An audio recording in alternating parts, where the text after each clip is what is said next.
한국에너지 국가대학교 학생 여러분 안녕하세요. 저는 오늘 연사를 맡게 된 최다누라고 합니다. 만나서 반갑습니다. 우선 오늘 동기부여를 주제로 프로 엔잡러의 비전과 오늘 하루에 대해서 준비를 했고요. 우선 제가 이 연사를 맡게 된 과정과 계기에 대해서 한번 말씀을 드려보려고 해요. 그리고 또 어떤 심정으로 이렇게 왔는지에 대해서도 아이스 브레이킹도 할 겸 얘기를 해보려고 합니다.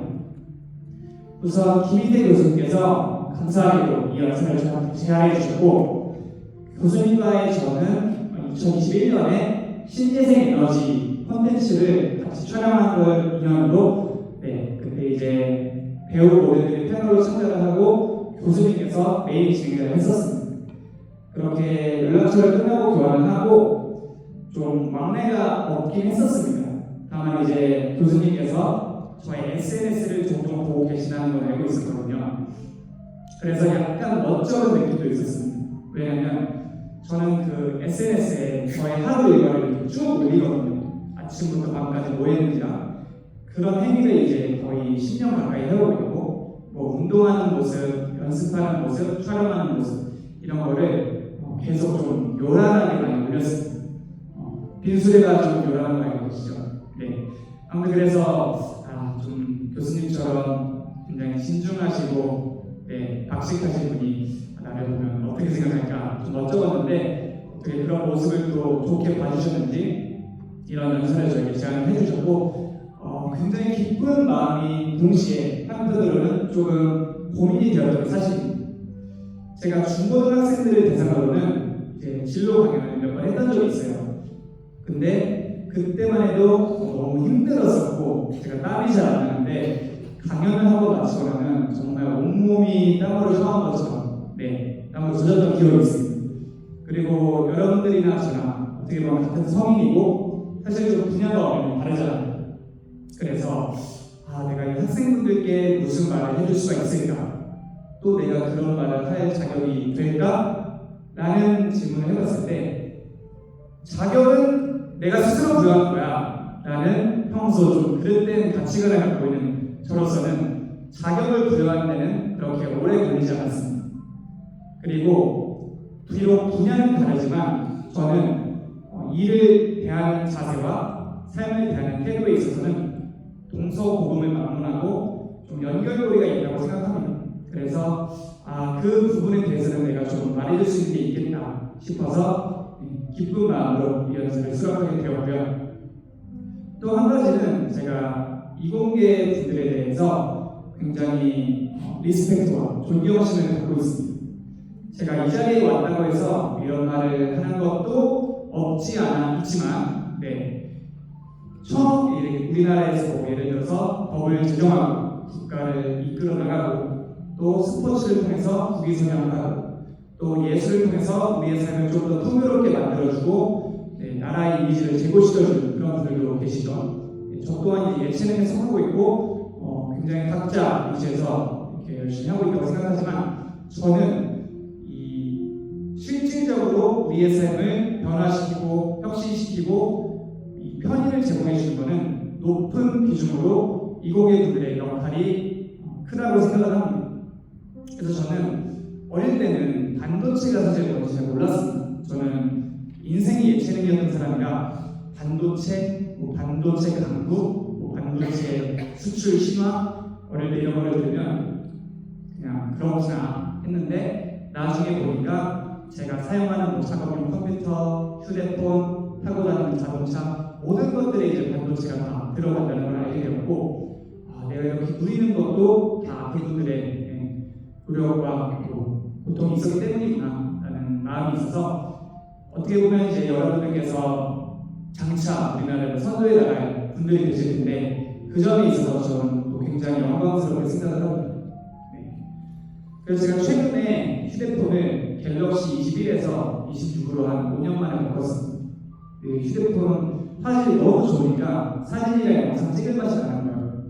그래서 이렇게 찍는데, 여러분들 수면 카메라가 화질이 더 좋은 거 알고 계시죠? 알고 계시나요? 근데 후면 카메라로 찍으면 구도 잡기가 되게 힘들잖아요. 내가 막 이렇게 움직여야 되고 해능도 막 많이 나오고 해서 저도 뭐 연기 영상이나 뭐 브이로그나 이런 거 찍을 때 좀 힘들었는데 요즘엔 또 블루투스 연결해서 이렇게 모니터링 할 수 있는 기기가 있더라고요.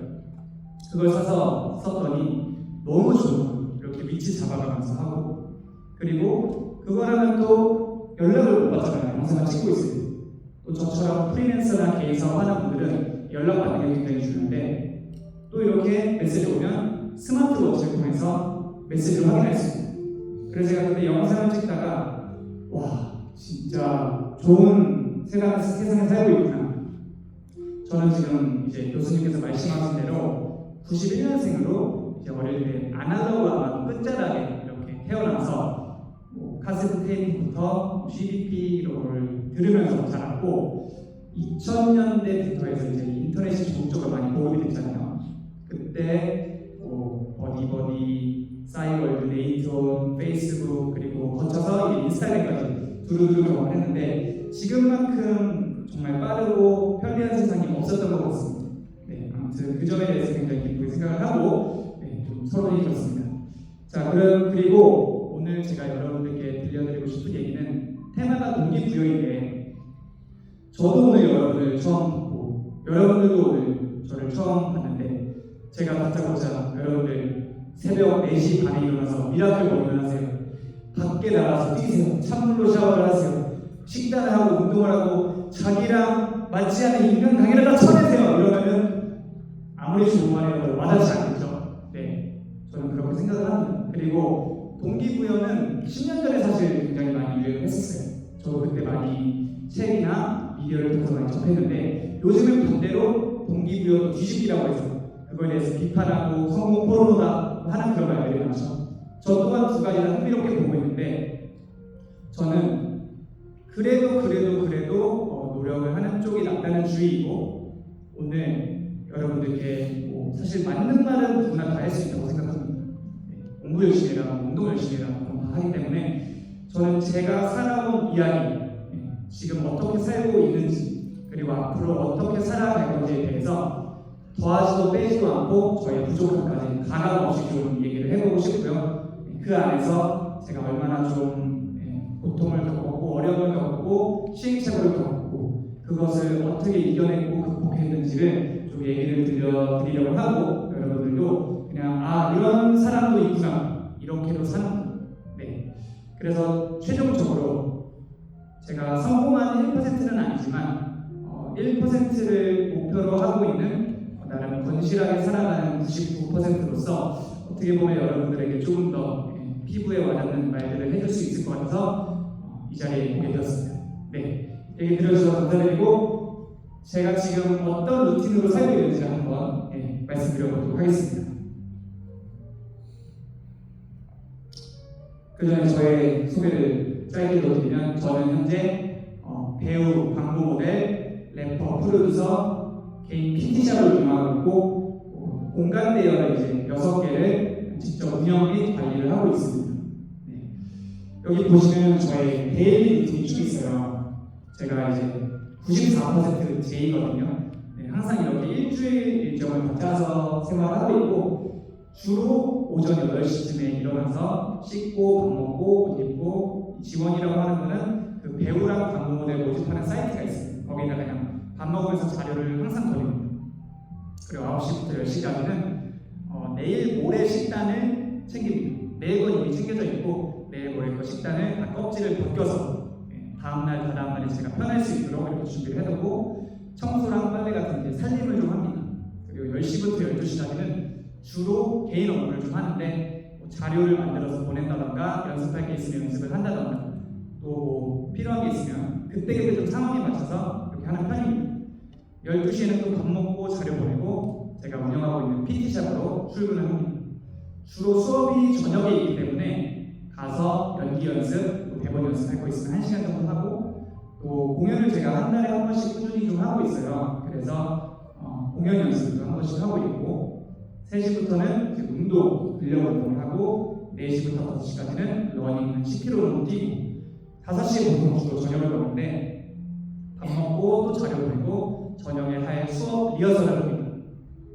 그리고 주로 6시부터 9시까지는 이제 이제 PT 수업을 하는데 이제 아무래도 회원분들이 다 직장인이나 사업하는 분들이 많으셔서 저녁에 이렇게 수업을 하고 또 제가 사는 곳은 동대문구 장안동이고 그 PT샵은 바로 근처 사가정역에 있는 곳에서 하고 있거든요. 그래서 제가 또 음악 작업실은 건대 쪽에 있어요. 다 끝나면 정리하고 또 건대로 가서 또 자료 보내고 10시부터 12시까지는 음악 작업을 합니다. 앨범 작업을 하고 곡을 쓰거나 가사를 쓰거나 녹음을 하고 이것도 좀 그때 상황에 맞춰서 하고 있습니다.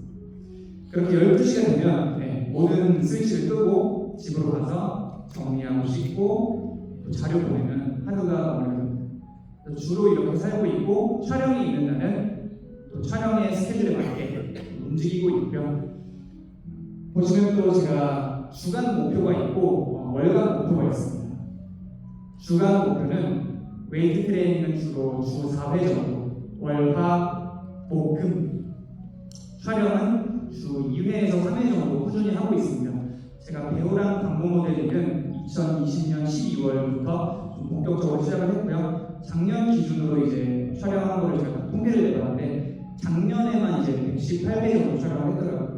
여러분들이 유튜브 보실 때 나오는 광고들이 있잖아요. 뭐 바이럴 광고든가 넷플릭스에 나오는 거 아니면 영화관에서 광고 나오는 거 등등등 주로 그런 광고를 촬영을 많이 했고 작품이라고 하면은 이제 상업작품 주로 단역 그리고 요즘에 쇼폼 드라마 혹시 알고 계신가요? 이렇게 세로로 볼 수 있는 거기도 이제 단역, 조단역 정도 하고 있습니다. 저희 데뷔작은 지금은 천만 감독이 되신 장한준 감독님의 리바운드라는 농구 영화이고 거기 용산고 선수 역으로 참여한 게 저희 첫 데뷔작입니다. 그리고 최근에 참여했던 또 상업 작품은 넷플릭스에서 나왔던 굿뉴스라는 작품에 또 일본인 관제사 역으로 참여를 했었습니다. 그렇게 좀 기회가 되는 대로 촬영을 많이 하고 있고 복싱 같은 경우는 주 3회 그리고 여기 보시면은 식단 이렇게 해놨는데 제가 21끼를 일주일 동안 똑같이 먹고 있습니다. 그리고 약속이 있을 때는 한 끼 정도 그냥 외식을 하고 이걸 하는 거 궁극적인 이유는 저의 몸 관리와 얼굴 관리, 건강 관리 등등등 제가 하는 일에 도움이 되기 때문입니다. 실제로 저 배경은 제가 좀 이쁘게 하려고 AI로 작업을 한 건데 저기 보이는 메뉴, 닭가슴살, 감자고구마, 달걀, 바나나, 토마토, 브로콜리는 제가 직접 먹는 거를 사진으로 찍은 겁니다. 이렇게 하고 있고 식단을 한 지는 6년 차 90% 이상 거의 똑같이 먹어가고 있습니다. 그리고 PT는 월 50회 정도 지금 하고 있습니다.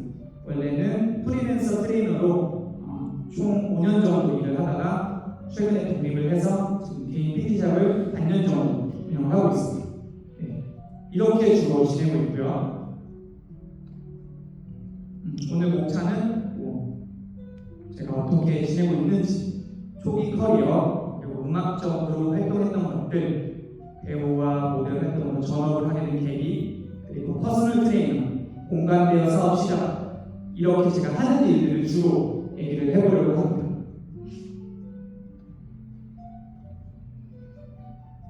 저는 이제 많은 분들이 저에 대해서 엔장러다, 좋은 의미로 또 갓생이다 이런 말을 많이 해주시는데 제가 이렇게 된 계기는 물론 저도 한 분야로 성공을 하면 좀 좋았겠지만 처음에는 음악 쪽에서 제가 데뷔를 했었거든요. 데뷔를 하고 방송도 나가고 활동을 했는데 생각했던 것만큼 제가 엄청 성공을 하지 못했습니다. 그래서 계속 꿈과 현실 사이에서 이렇게 균형을 잡아야 했고 하나씩 하다 보니까 자연스럽게 좀 엔잡을 하게 되었습니다. 그래서 하나의 직업에 머무르기보다 다양한 분야를 좀 경험을 많이 하게 되었고요. 그 과정에서 쌓인 경험들이 지금은 서로 연결이 되면서 많은 도움이 되고 있습니다. 여러분들도 지금 아르바이트 같은 거 하고 계신가요? 혹시 계시면 손 한번. 네, 많으시네요. 저 또한 20대 때 굉장히 많은 아르바이트를 했습니다. 편의점, 카페, 식당 등등등 그러면서 계속 걸어왔고 여기 6가지 직업은 조금 전에 말씀드렸고 월드커리어에서 선택하게 된 배경 또한 마찬가지로 경제적 안정과 자아실현 사이에서 계속 균형 있는 방향을 고민해왔기 때문입니다. 그러면 저희 첫 번째 직업이었던 래퍼에 대해서 먼저 얘기를 드려보도록 하겠습니다. 제가 랩을 처음 시작했던 건 2007년이었습니다. 당시 저는 고등학교 1학년이었고 여러분들 지금 몇 년생이죠? 주로 2007년생인데요. 20살이군요. 네, 제가 2007년 고1의 날에 처음 랩을 시작했고 원래 저는 중1 때부터 고1 때까지 엘리트 체육이라고 하는 농구 선수를 꿈꾸면서 운동을 했었습니다. 네, 그러다가 고등학교에 진학해서 너무 힘든 훈련과 위기에 질서에 좀 적응을 못하고 회의를 많이 느껴서 운동을 그만뒀고 잠시 학원을 다니면서 공부를 하다가 어릴 때부터 좋아했던 랩을 해보기로 결심을 합니다. 하지만 아무리 제가 학생이라도 너무 철이 없잖아요. 운동을 그렇게 3년 하다가 부모님이 뒷바라지도 다 해주셨는데 그만하고 랩한다고 하니 내가 생각해도 너무 철이 없어서 이제 어머니에게 말하기 전에 많은 고민이 됐습니다. 저는 한 소리 듣거나 혼나거나 할 줄 알았는데 제가 랩을 하겠다고 하니까 어머니께서 그래 네가 한번 갈 수 있는 데까지 가봐라 할 수 있는 데까지 해봐라 해서 굉장히 여러 복합적인 마음이 들었던 것 같아요. 네. 근데 또 랩을 하려니 할 줄 아는 게 그냥 따라하는 것밖에 없는 거예요. 어떻게 해야 될지 방법을 몰라서 네이버 지식을 쳐봤습니다. 내 시절 챗 GPT, 요즘엔 챗 GPT에 치면 바로바로 답변이 나오죠. 근데 저 때는 네이버 지식을 쳐야 했고 하루, 빠르면 몇 시간, 길면 하루 이틀 기다려서 내공을 이렇게 주면서 질문을 해야만 했었습니다. 당시 네이버에서 저 같은 사람이 꽤 있더라고요. 네. 래퍼가 되는 것 중이가 뭐 라임을 알아야 되고 플로우를 알아야 되고 가리움을 들어야 되고 MC노는 진정한 힙합이 아니고 사람 노래를 하면 진정한 MC가 아니고 뭐 이런 글들이 많이 나왔습니다.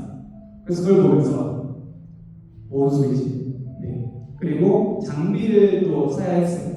그래서 당시 용산 전자상가에 가서 15,000원짜리 마이크를 샀고 보통 이제 녹음을 하려면 사운드 카드를 또 사야서 연결을 해야 소리가 이렇게 잘 나오는데 당시 그런 것도 몰랐기 때문에 그냥 본체에 냅다 꽂아버렸습니다. 네. 그래서 좋지 않은 컴퓨터와 15,000원짜리 마이크로 처음으로 이렇게 랩을 시작했고요. 결정적으로 제가 랩을 시작하게 된 계기는 여러분 혹시 그 MC 스나이퍼라는 래퍼 알고 계시나요? 네, 알고 계십니다. 제가 그분의 음악을 듣고 랩을 해야겠다고 결심을 했는데 그 이유는 저는 앞에 말씀드렸다시피 서민 오브 서민 출신이었습니다. 그래서 힙합 음악은 돈이 많아야 되는 줄 알았어요. 항상 이렇게 흑인 래퍼들이 나와서 뭐 금목걸이하고 옆에 멋진 미녀분들을 항상 대동하고 와서 그런 뮤비를 좀 봤기 때문에 나는 좀 어렵지 않을까 이런 생각을 했는데 그 MC 스나이퍼 그분의 노래를 들으니까 어릴 때 좀 어려웠던 그런 환경 그리고 서울에 올라와서 고군분투했던 이야기 그리고 자기 회사를 설립해서 열심히 했던 이야기 그러니까 자기의 삶을 가사로 표현한 게 저에게는 너무 큰 감명과 감동이 되었습니다. 그래서 그 래퍼를 가장 좋아했었고 랩을 시작하기로 마음먹었고 그분이 설립한 스나이퍼 사운드라는 회사에 가는 걸 목표로 삼았습니다. 그렇게 고1에서 고2로 넘어가던 겨울방학 때 놀랍게도 그 회사의 오디션 공고를 봤습니다. 당시 제 실력은 당연히 좋지 않았고 그냥 다음 카페에 아마추어들이 올리는 그런 사이트가 있었는데 비트 받아서 녹음해서 이렇게 막 올리는 정도였습니다. 하지만 어쨌든 오디션 기회가 있어서 지원을 했고 2008년 3월 23일 부활절 아직도 날짜가 기억나는데 같이 음악을 하던 이제 형, 누나, 친구랑 전주에 가서 오디션을 했습니다. 저는 오디션을 다 정말 쟁쟁한 분들이 많이 계실 줄 알았어요. 그래서 긴장을 좀 하고 갔는데 제가 순번이 한 13번인가 그랬던 걸 기억을 하거든요. 근데 한 분 한 분 보는데 생각보다 잘하지는 않는 거예요. 그래서 뭔가 좀 조짐이 좋았습니다. 제가 그 다음에 무대에 올라고 2주 동안 열심히 쓴 가사와 열심히 연습한 랩을 빠르게 탁 했습니다. 그리고 무대에 내려가서 이제 또 랩을 했더니 끝나면서 굉장히 큰 환호와 박수가 쏟아졌습니다. 네. 그래서 느낌이 굉장히 좋았고 1차 오디션에 그렇게 합격을 했다는 영광을 나중에 지하철로 같이 가고 있는데 받게 되었습니다. 나중에 들은 얘기로는 그 MC 스나이퍼 사장님은 저를 뽑을지 말지 좀 고민을 했다고 하시는데 같이 계시던 코디 누나들이 저를 적극적으로 추천했다고 하시더라고요. 그리고 2달 뒤에 당시 상수역에 있던 저희 소속사에 가서 오디션을 봤고요. 네, 또 음악을 들려드렸는데 그렇게 막 잘하지 못했습니다. 네, 애초에 실력이 그렇게 좋지 않기 때문에. 그리고 또 사장님이랑 이제 인터뷰 형식으로 이렇게 질의응답을 했습니다. 그분께서 저한테 딱 질문했던 게 한 가지 기억나는 게 요즘에 읽었던 책을 보라 해서 제가 딱 말했죠. Secret. 네, 제가 고1 겨울 때 원래 책을 보는 걸 좋아했어요. 그래서 영풍문고에 저는 초등학교 때부터 막 혼자 가서 책을 보고 그랬는데 고1 때 시크릿이 베스트셀러가 되면서 굉장히 유명했습니다. 그래서 그 책을 보고 사실 내용이 단순하잖아요. 혹시 아시는 분 계실까요? 그 시크릿의 내용 바라는 대로 이루어진다. 네, 저는 그걸 맹신하지는 않습니다. 하지만 그 당시에 그냥 뭐야 하고 손은 치고 그래 해보자. 당시 제가 짝사랑하던 친구와 사귀는 것을 목표로 하고 그리고 그 회사에 들어가는 것을 목표로 했었습니다. 네, 그래서 그렇게 대답을 하니까 굉장히 놀라시더라고요. 뭐 이러면서 그 책 봤냐고 하고 또 다른 책 얘기를 하고 뭔가 좀 공기가 좋아지는 게 느껴졌습니다. 네, 그렇게 최종 2차 오디션에 합격을 하게 되었고요.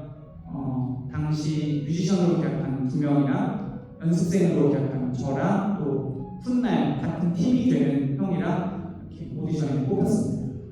그래서 고2 때부터 고3 때까지는 그냥 회사에서 이제 소속사 선배한테 일주일에 한 번씩 랩을 들려주고 피드백을 받으라고 하셨고 나중에는 그마저 좀 형도 덕후고 해서 흐지부지 되고 이제 메일로만 주고받고 하다가 나중에 또 그마저도 흐지부지가 됐어요. 회사에 뭐 생기가 없었습니다. 그래서 1년 동안 그냥 학교 다니면서 제 작업하면서 보냈고 고3 6월부터 본격적으로 트레이닝을 시작했습니다. 네, 저의 연습생 생활이 그때부터 시작이 되었는데 어느 날 이렇게 호출을 하시더니 YG에서 댄서였던 분이 계신데 그분이 앞으로 너희들을 그만둬서 할 거고 여자 그룹과 남자 그룹을 준비할 거예요. 이렇게 했습니다. 그래서 고3 때 보통 4당 오락이라고 하잖아요. 네, 모두가 수능 준비를 하면서 4당 오락을 할 때 저는 저만의 4당 오락을 했습니다. 당시 제가 그때 지하철 고려대 근처 6호선 보문역에서 살았습니다. 알고 계시는 계신가요? 보문역? 네. 그리고 학교가 제가 운동부 때문에 멀리 다녔기 때문에 2호선 신림역에 있었어요. 그래서 6시나 6시 반쯤에 6시쯤에 일어나서 6시 반에 학교를 가면 8시까지 도착을 했고 8시부터 3시 20분 4시까지 수업을 듣습니다. 그리고 연습실은 또 합정에 있어요.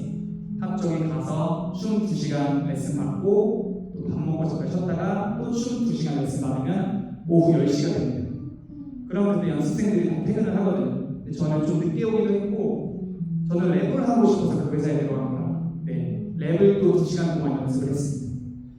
그리고 아직도 기억나는 게 합정역 막차 시간이 12시 15분 봉화산행 열차였습니다. 그래서 끝나고 10분 동안 천천히 걸어가다가 5분 기다려 지하철 타고 집 가서 씻고 하면 또 새벽 1시가 됩니다.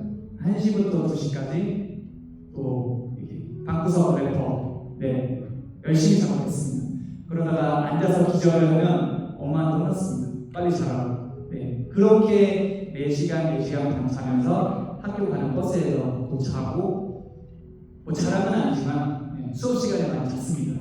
네, 그래서 선생님들한테 엄청 많이 혼났고 제가 학교를 멀리 다니면서도 2년 반 동안 지각을 거의 안 해서 항상 선생님들이 칭찬을 많이 하셨었는데 연습생을 한 뒤로부터 너무 힘들어서 많이 지각하고 많이 잤고요. 그리고 아까 말했던 그 짝사랑하던 친구가 2학기 때 취업을 하면서 학교에 안 나왔어요. 그래서 저는 학교에 갈 동기를 잃어버렸습니다. 내가 여기에 왜 가야 되는가? 네. 근데 또 졸업을 해야 되니까 또 열심히 학교에 다녔고 좀 그렇게 연습생 때는 춤 배우면서 너무 많이 혼나고 학교에 가면 또 학교에서 혼나고 그래서 좀 고생하면서 그렇게 고등학교를 무사히 마쳤습니다. 그렇게 20살이 되고 회사에 좀 방침이 바뀌었어요. 그룹을 원래 제작하려고 했었는데 그게 좀 딜레이가 되고 좀 무산이 되는 상황이 발생을 했습니다. 그래서 기존에 있던 연습생들이 하나둘씩 나가기 시작을 했고요. 저는 남아 있으면서 회사 선배들 무대에 그때 일리니시라는 선배가 형이 있었는데 형의 방송 활동에 이제 백업 댄서로 처음 방송 활동을 시작합니다. 그렇게 이제 회사의 인력으로서 이제 뮤비 촬영이나 그런 게 있으면은 뭐 엑스트라나 백업 댄서로 참여를 하고 회사 선배들 콘서트에 무슨 인형 탈 쓰고 그냥 같이 막 옆에서 이렇게 호응을 이루는 그런 역할로 시작을 했습니다. 그리고 2011년 21살이 됐을 때는 모든 연습생이 거의 다 나갔습니다. 이제 더 이상 그룹을 하지 않겠다고 회사에서 얘기를 했고 저희를 관리하시던 팀장님도 눈물을 흘리면서 미안하다고 하고 나갔습니다. 하지만 저는 당시 나이가 너무 어렸었고 세상 물정도 몰랐고 회사 상황이 좋은지 안 좋은지 몰랐습니다. 그냥 나 이제 랩을 할 수 있겠구나 라는 생각에 너무 기뻤고 애초에 뭐 그룹을 하고 싶었던 마음이 크지 않았기 때문에 그냥 같이 나갔던 형이랑 열심히 작업실 출근해서 계속 작업을 했습니다. 뭐 어떠한 플랜이 없었어요 당시. 근데 저희가 매일같이 나와서 작업을 하고 연습을 하고 회사 선배들이 올 때마다 저희가 있고 저희가 연습하고 밤새서 계속 쩔어 있다고 하죠. 쩔어 있는 모습을 보이고 해서 야 니네 병든다 집에 들어가라 왜 이렇게 하고 있냐 너네 데뷔 못한다 이런 얘기도 정말 많이 들었습니다.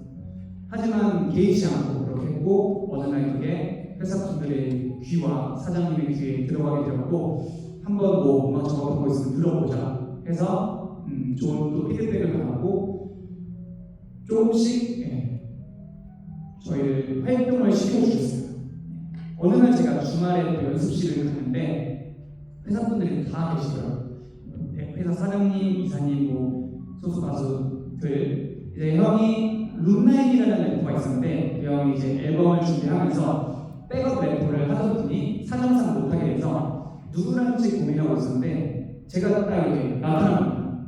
왜냐면 저는 주말에도 항상 연습실에 가서 연습을 했고 심지어 연습생 때는 휴가를 받아도 할 게 딱히 없으니까 가서 연습하고 그냥 놀았습니다.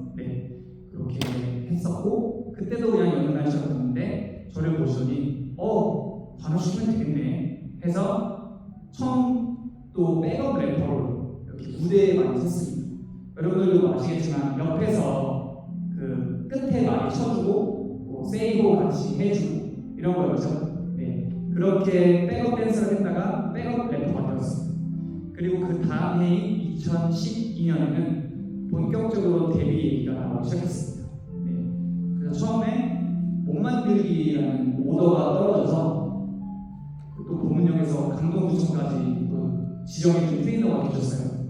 또 1시간 가서 한두 시간 운동하고 또 합정까지도 1시간 가서 연습하고 앨범 작업하고 그리고 또 집에 오는 그 생활을 거의 8개월 가까이 했습니다.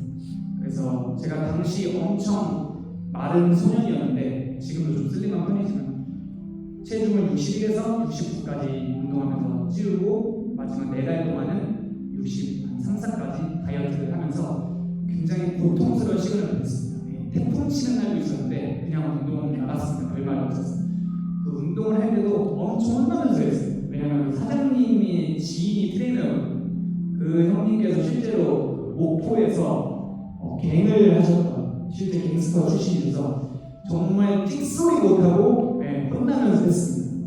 어깨 내려라. 너 왜 스트레칭 안 하고 그냥 사과 먹고 하지 않냐. 물 마셨냐부터 해서 좀 호되게 그렇게 운동을 배웠고 그리고 회사에 가서는 이제 피처링 기회를 주셔서 저희 사장님이셨던 MC 스나이퍼의 앨범에 피처링을 했고 그분이 나가는 방송 쇼미더머니 시즌 1 파이널 피처링으로 섰고 UL의 스케치북에 또 피처링 무대를 섰습니다. 그래서 굉장히 좀 고생했지만 이렇게 또 좋은 기회들도 마주할 수 있어서 굉장히 기뻤고 지금은 뭐 짧게 말씀을 드렸지만 4년 8개월이라는 시간 연습생을 하면서 정말 방치와 방임, 방목 또 하드 트레이닝 이렇게 두루두루 겪으면서 마침내 2013년 1월 13일에 뮤직뱅크를 통해서 이고밤이라는 팀으로 데뷔를 합니다. 자폭탄이라는 뜻이고 그래서 처음에는 흐름이 굉장히 좋았습니다. 저희가 이제 방송을 나가면 실시간 검색어에도 막 오르고 어쨌든 회사에서 좀 서포트를 많이 해줘서 응원 차트에도 오르고 또 작게 팬미팅도 하고 저희 이름으로 대학 행사도 다니고 공연도 다니고 해서 되게 좋은 시간들이었어요. 하지만 또 한편으로는 그 당시 또 회사에 내부적으로 외부적으로 좀 이슈가 있었고 온전히 저희를 좀 신경 쓰기 어려운 시기이기도 했었고 저희도 나이가 너무 어리고 계약대로 계획대로 되지 않은 것들이 많아서 이 노사 간에 회사와 임직원 간에 갈등이 발생을 했습니다. 그래서 1년 동안 활발히 활동을 했지만 안 되는 부분도 많았고 제 음악적 방향성과 가치관 그리고 계약 이행 등등 회사에 말을 했습니다. 그래서 회사를 나오게 되었고요. 2014년에 진정한 현실이 저에게 펼쳐지기 시작합니다. 당시 나올 때만 해도 저는 그래도 나름 현실 감각이 있다고 생각을 해서 나 공연 많이 못해도 좋아. 나 그냥 내가 원하는 음악하고 내가 원하는 삶을 살고 싶어 하고 나왔습니다. 당시에 미생이라는 드라마가 굉장히 인기가 많았어요. 아는 전쟁터고 밖은 지옥이라는 그게 유행어가 있었거든요. 저는 그걸 각오를 하고 나왔는데도 정말 지옥의 모습이었습니다. 제가 그때 나와서 아비꼬라는 카레집에서 아르바이트를 하면서 한 달에 32만 원을 받고 저희는 너무 큰 돈이었습니다. 왜냐하면 5년 동안 돈을 벌어본 적이 없기 때문입니다. 그걸 하면서 작곡을 배우고 일본어 학원을 다니고 간의 수공업으로 앨범을 만들었습니다. 집에서. 그렇게 앨범을 냈는데 퀄리티가 형편이 없었어요. 당연히 회사에서 온갖 기술력과 자본과 노하우가 축적돼서 나온 앨범에 비하면 너무 형편이 없었고 뮤비 퀄리티나 공연 퀄리티나 심지어 저의 자신감마저 예전같지 않은 거예요. 그래서 저는 내가 자신감이 왜 이렇게 없어졌지? 내가 이런 사람이 아니었는데 곰곰이 생각을 해보니까 제가 예전에 갖고 있던 자신감은 온전히 저의 것이 아니었다. 다 회사에서 저에게 만들어준 그런 자신감이었고 그런 판을 깔아줬기 때문에 내가 그렇게 할 수 있었거든요. 그래서 물론 회사에 항상 감사한 마음이 있었고 나중에는 좀 서운한 마음 그런 갈등이 생겨서 회사를 나왔지만 많은 것을 느낄 수 있었습니다. 그래서 당시 저는 간해수공으로 만든 앨범을 발매하고 홍대 놀이터에서 사이퍼라고 하죠. 버스킹을 하고 거기서 또 어떻게 연결해서 식당 개업 행사에 가서 돈을 받고 공연을 했습니다.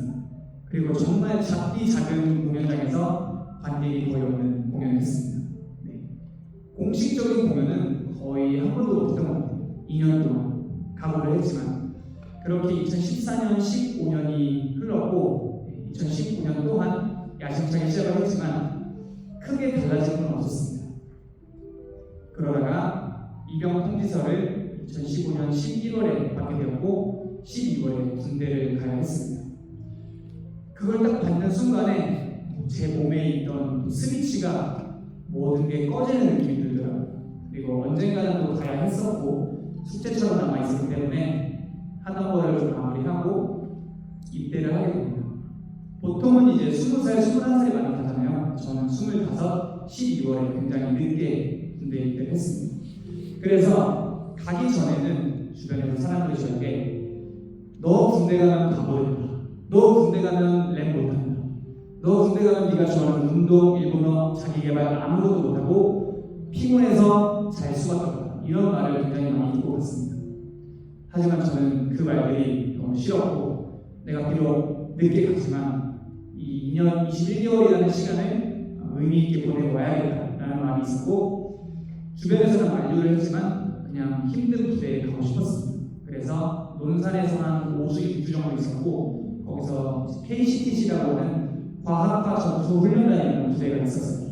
북한군 옷 입고 마일즈 장비 차고 이렇게 훈련 부대인데 거기 면접을 보고 가겠다고 어필을 해서 강원도에서 복무를 하게 됩니다.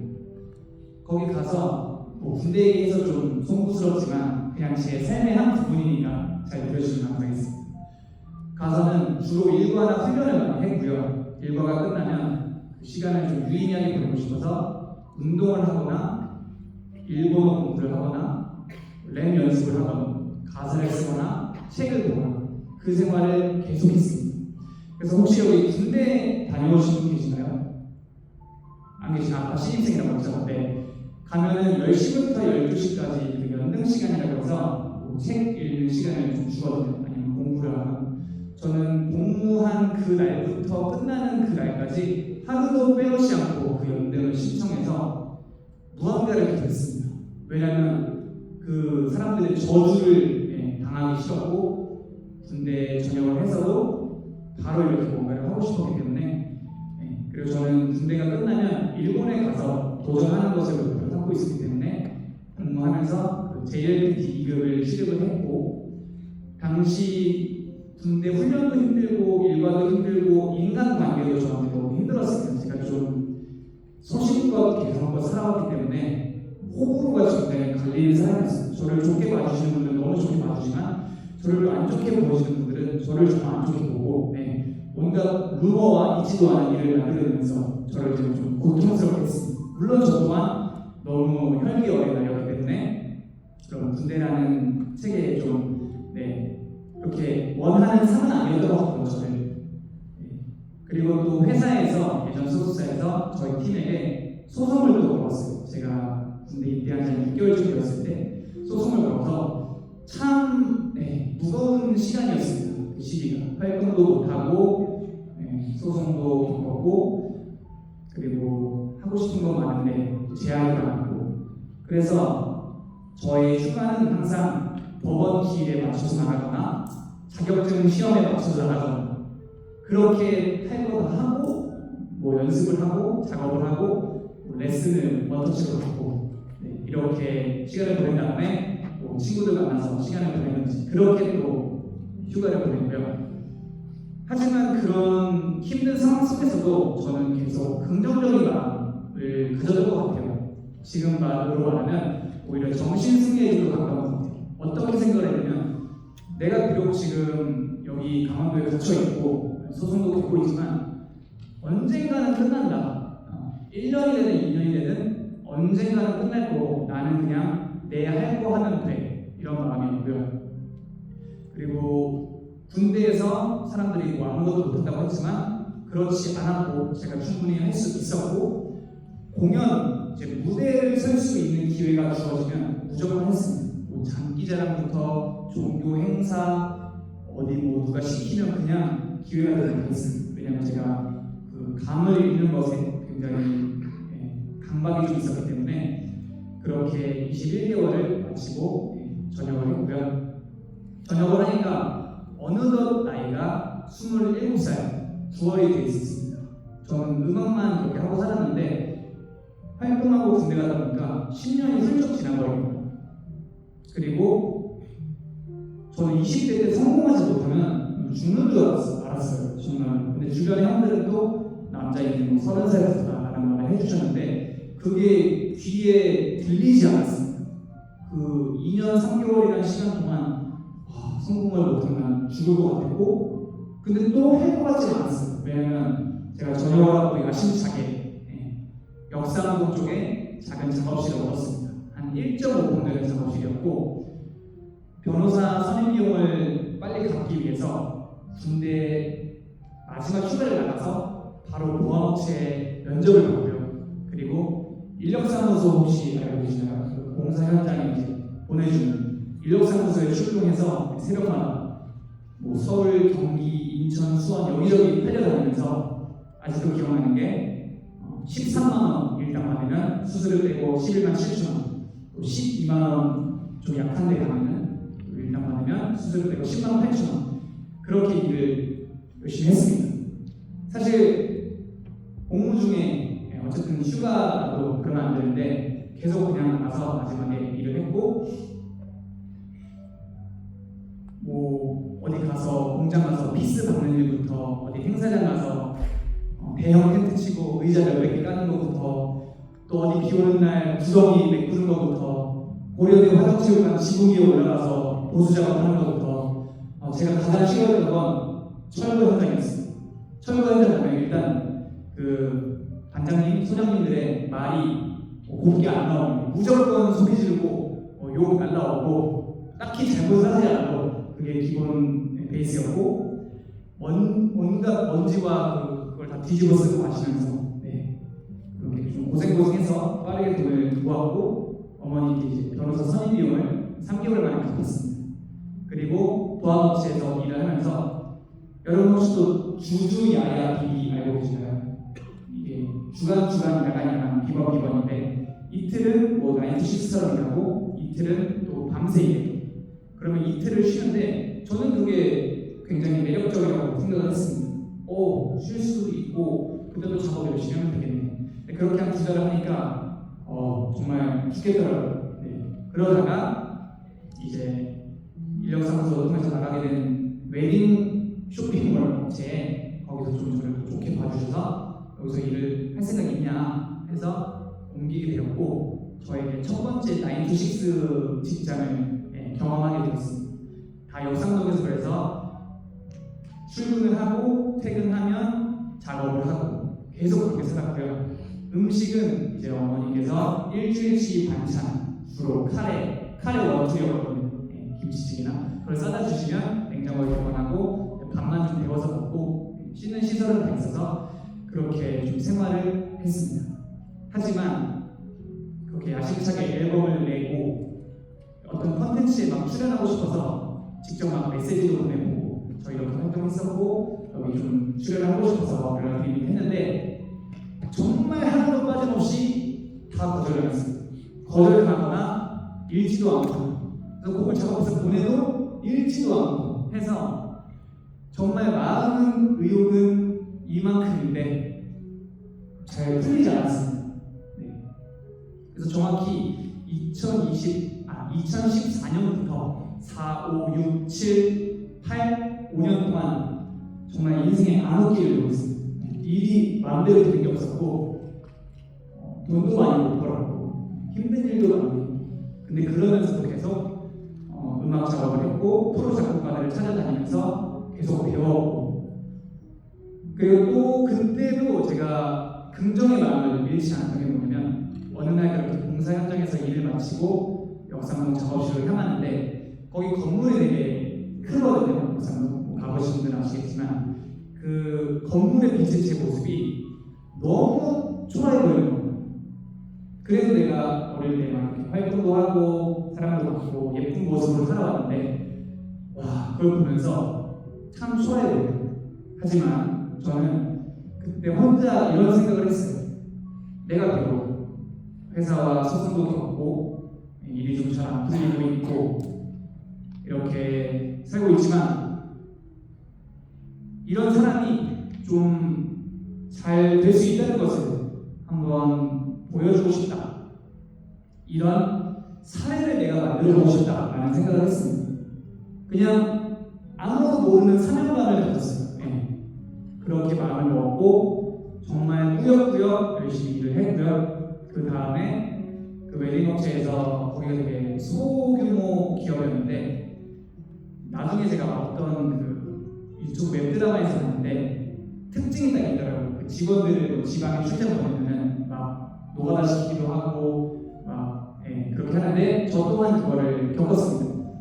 지방 출장을 가면 그 웨딩 업체, 웨딩 홀에 물건을 세팅하는 걸 했는데 제가 직접 인력사무소 분들 불러서 진두지휘 하면서 똑같이 일을 했습니다.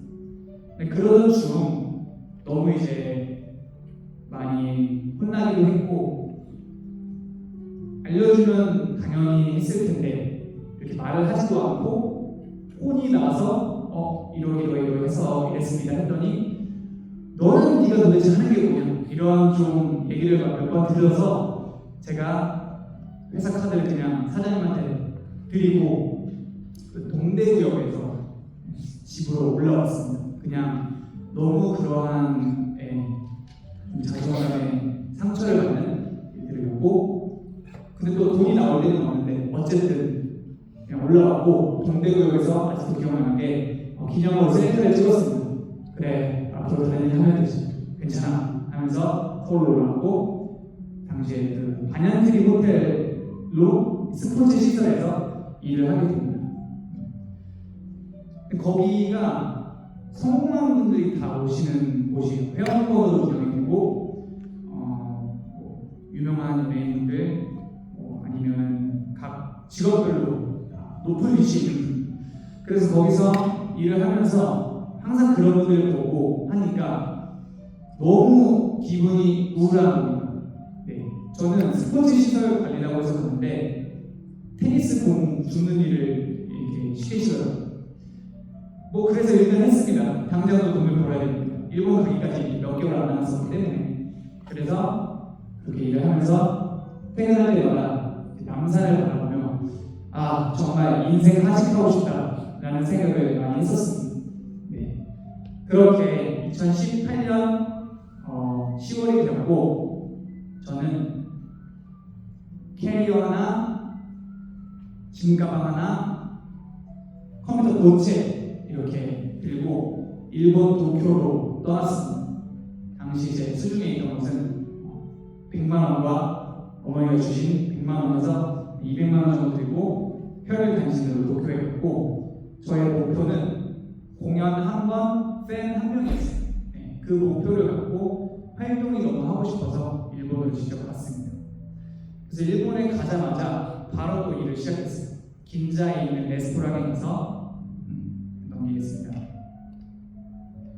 긴자에 있는 레스토랑에 가서 서빙과 설거지부터 일을 시작했고 거기 일본 분들이 많이 계셨는데 또 우즈베키스탄 친구들이 굉장히 많았습니다. 그래서 실세인 그들에게 또 매일같이 혼나고 갈고를 당하면서 2달 동안 열심히 일을 했고요.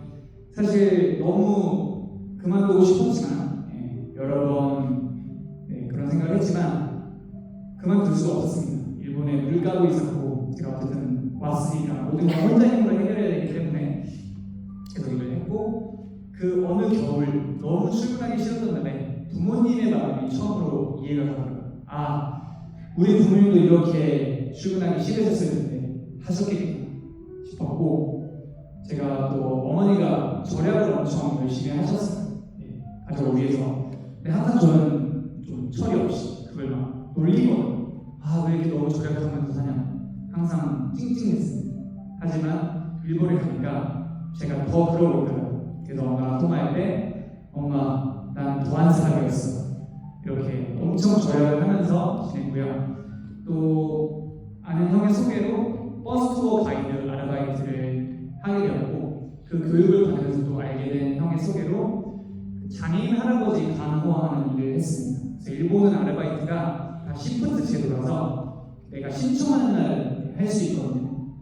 그래서 첫 2달은 주로 식당에서 일을 했고 10시간씩 계속 칼질을 했습니다. 쉬지 않고. 그 다음에는 월화 목금은 버스 투어 가이드, 수토는 식당, 그리고 월요일 저녁에는 장애인 할아버지 집에 가서 그분의 손 발휘돼서 밤 저녁 8시부터 다음날 9시까지 철야로 이제 근무를 했고 중간에 한 4-5시간 정도는 자는 시간이 있었습니다. 그래서 당시 제가 살고 있던 집이 제가 룸메이트로 쉐어해서 살았거든요. 되게 좋은 집에서 월 45,000엔 정도 되고 살았습니다. 물론 그때도 비싼 금액은 아니었지만 제가 그 월세를 이틀 만에 다 끝내버렸어요. 월요일에 버스 타고 가이드 출근하면 그 하코네 버스거든요. 거길 갔다 오면 15,000엔 그리고 바로 또 저녁에 간호 일을 하러 가면 18,000엔 그러면 33,000엔이죠. 그리고 화요일은 또 도쿄 버스라서 출근이 조금 늦습니다. 그래서 바로 또 준비하고 나가면 12,000엔. 그래서 이틀을 일하면 월세를 다 끝냈고 그 다음부터는 다 저의 순수일이 돼서 정말 즐겁게 일을 했고 바로 또 공연장에 이렇게 먹고 살기 시스템을 갖춘 다음에 공연장에 직접 찾아갔습니다. 찾아가서 저 한국에서 이렇게 활동을 했었고 도전하고 싶어서 일본에 왔습니다. 그랬더니 저 대표님께서 좋게 봐주셔서 밥 한 끼 사주시면서 좋은 말씀 많이 해주셨고 다음에 한번 정식으로 좀 보자, 자료 한번 들고 와달라 해서 다음에 또 뵙게 되었고 오디션까지는 아닌데 그냥 한번 체크하는 시간을 가졌어요. 공연 한번 하고 좋게 또 봐주셔서 저를 솔로로 무대에 세워주셨습니다. 그래서 아직도 기억나는 게 일본에서는 이제 공연 전에 직접 자기의 그 전단지를 돌고 PR을 합니다. 그리고 관객이 3명을 넘지 않으면 그 공연이 취소가 돼요. 저는 뭐 팬층도 없고 하니까 첫 공연이 이게 성사나 될까 했는데 다행히 첫 공연에 8분이 와주셨고 저의 목표였던 공연 한 번, 팬 한 명이라는 목표를 어쨌든 이루게 되었습니다. 그렇게 조금씩 하다 보니까 저를 응원해 주시는 분들이 조금씩 늘어났고 나중에는 한국에서 아이돌 했던 친구랑 이렇게 팀을 만들어 주셔서 그 친구랑 둘이 또 솔로로 1년 동안 총 42회 공연을 했습니다.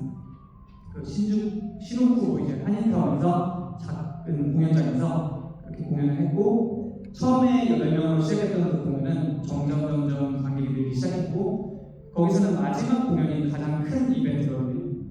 그때 정말 많은 분들이 객석을 메워주셔서 꿈같은 시간을 보냈습니다. 거기에 있으면서 첫 2달은 정말 아르바이트 하면서 많이 혼나기도 하고 무시도 당하기도 했고 한데 지금 한국인이라고 하면은 다 좋아해 주는데 내가 지금 좋은 시대에 왔는데 이거 하나 못 버티면 어떻게 하겠어 이런 마음으로 왔고요. 계속 일을 했고 그리고 공연장에 또 용기 내서 찾아다녔고 계속 이렇게 얼굴에 철판을 깔고 홍보를 했고 그러다 보니까 관객분들이 응원하는 분들이 생겼고 그래서 마지막 공연을 마친 다음에 또 1년이 그렇게 흘렀습니다. 그래서 저는 한국 나이로 30살을 앞두고 있었고 저에겐 2가지 선택지가 있었어요. 첫 번째는 그룹으로 활동을 하는 것. 2군데에서 감사하게도 저에게 5인조, 7인조 이렇게 그룹을 제안해 주셨고 두 번째는 일본에서 계속 활동을 이어가는 것입니다. 근데 비자가 필요했었거든요. 그래서 제가 뒤늦게 학교에 진학을 하기 위해서 일본에 있는 전문 학교에 작곡 쪽에 합격을 해서 비자까지 다 취득을 했습니다. 다시 한국에 귀국해서. 그게 2020년 1월인데 계속 고민이 들었어요.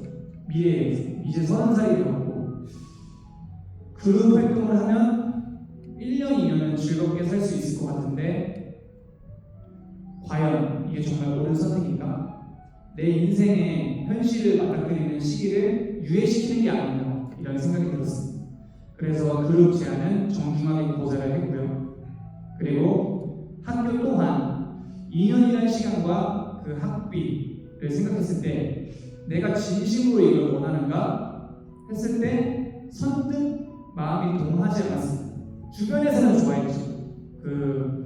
그래 학교 가는 거 좋아. 너도 이제 미래를 또 대비해야지. 잘 생각했어. 그동안 하고 싶은 거 많이 했잖아 했는데 이상하게 마음이 움직이지 않았습니다. 그래서 어쨌든 일본에 가야 되는 상황이었는데 마침 코로나가 터졌고 저에게는 고민할 시간이 주어집니다. 그래서 다시 보안업체 일을 하면서 좀 돈도 벌면서 고민을 해봤습니다. 서가지고 미친듯이 고민을 했습니다. 정말 머리가 터질 것처럼. 이거를 좀 주변에도 많이 물어봤는데 명쾌한 답을 얻지 못했습니다. 그래서 결론은 그룹도 하지 않고 학교도 입학을 취소했습니다. 그리고 나서 한국에 남기로 결정을 했고 음악을 계속 하기에는 너무 남은 게 없으니까 30살 때 정말 수중에 있는 돈이 거의 없었습니다. 일본에서 아르바이트에서 열심히 번 돈 한 3, 400 공연에서는 사실 공연이지만 하나도 벌지 못했습니다. 그래서 앞으로 결과가 너무 뻔히 보이더라고요. 그래서 이제 은퇴를 처음으로 고민하게 됐어요. 13년 동안 열심히 했고 후회 없이 했는데 이제라도 은퇴를 하고 좀 좋은 사람 만나서 결혼을 준비하는 게 어떨까라는 생각을 했습니다. 그러던 어느 날 거울을 보는데 딱 그런 생각이 듭니다.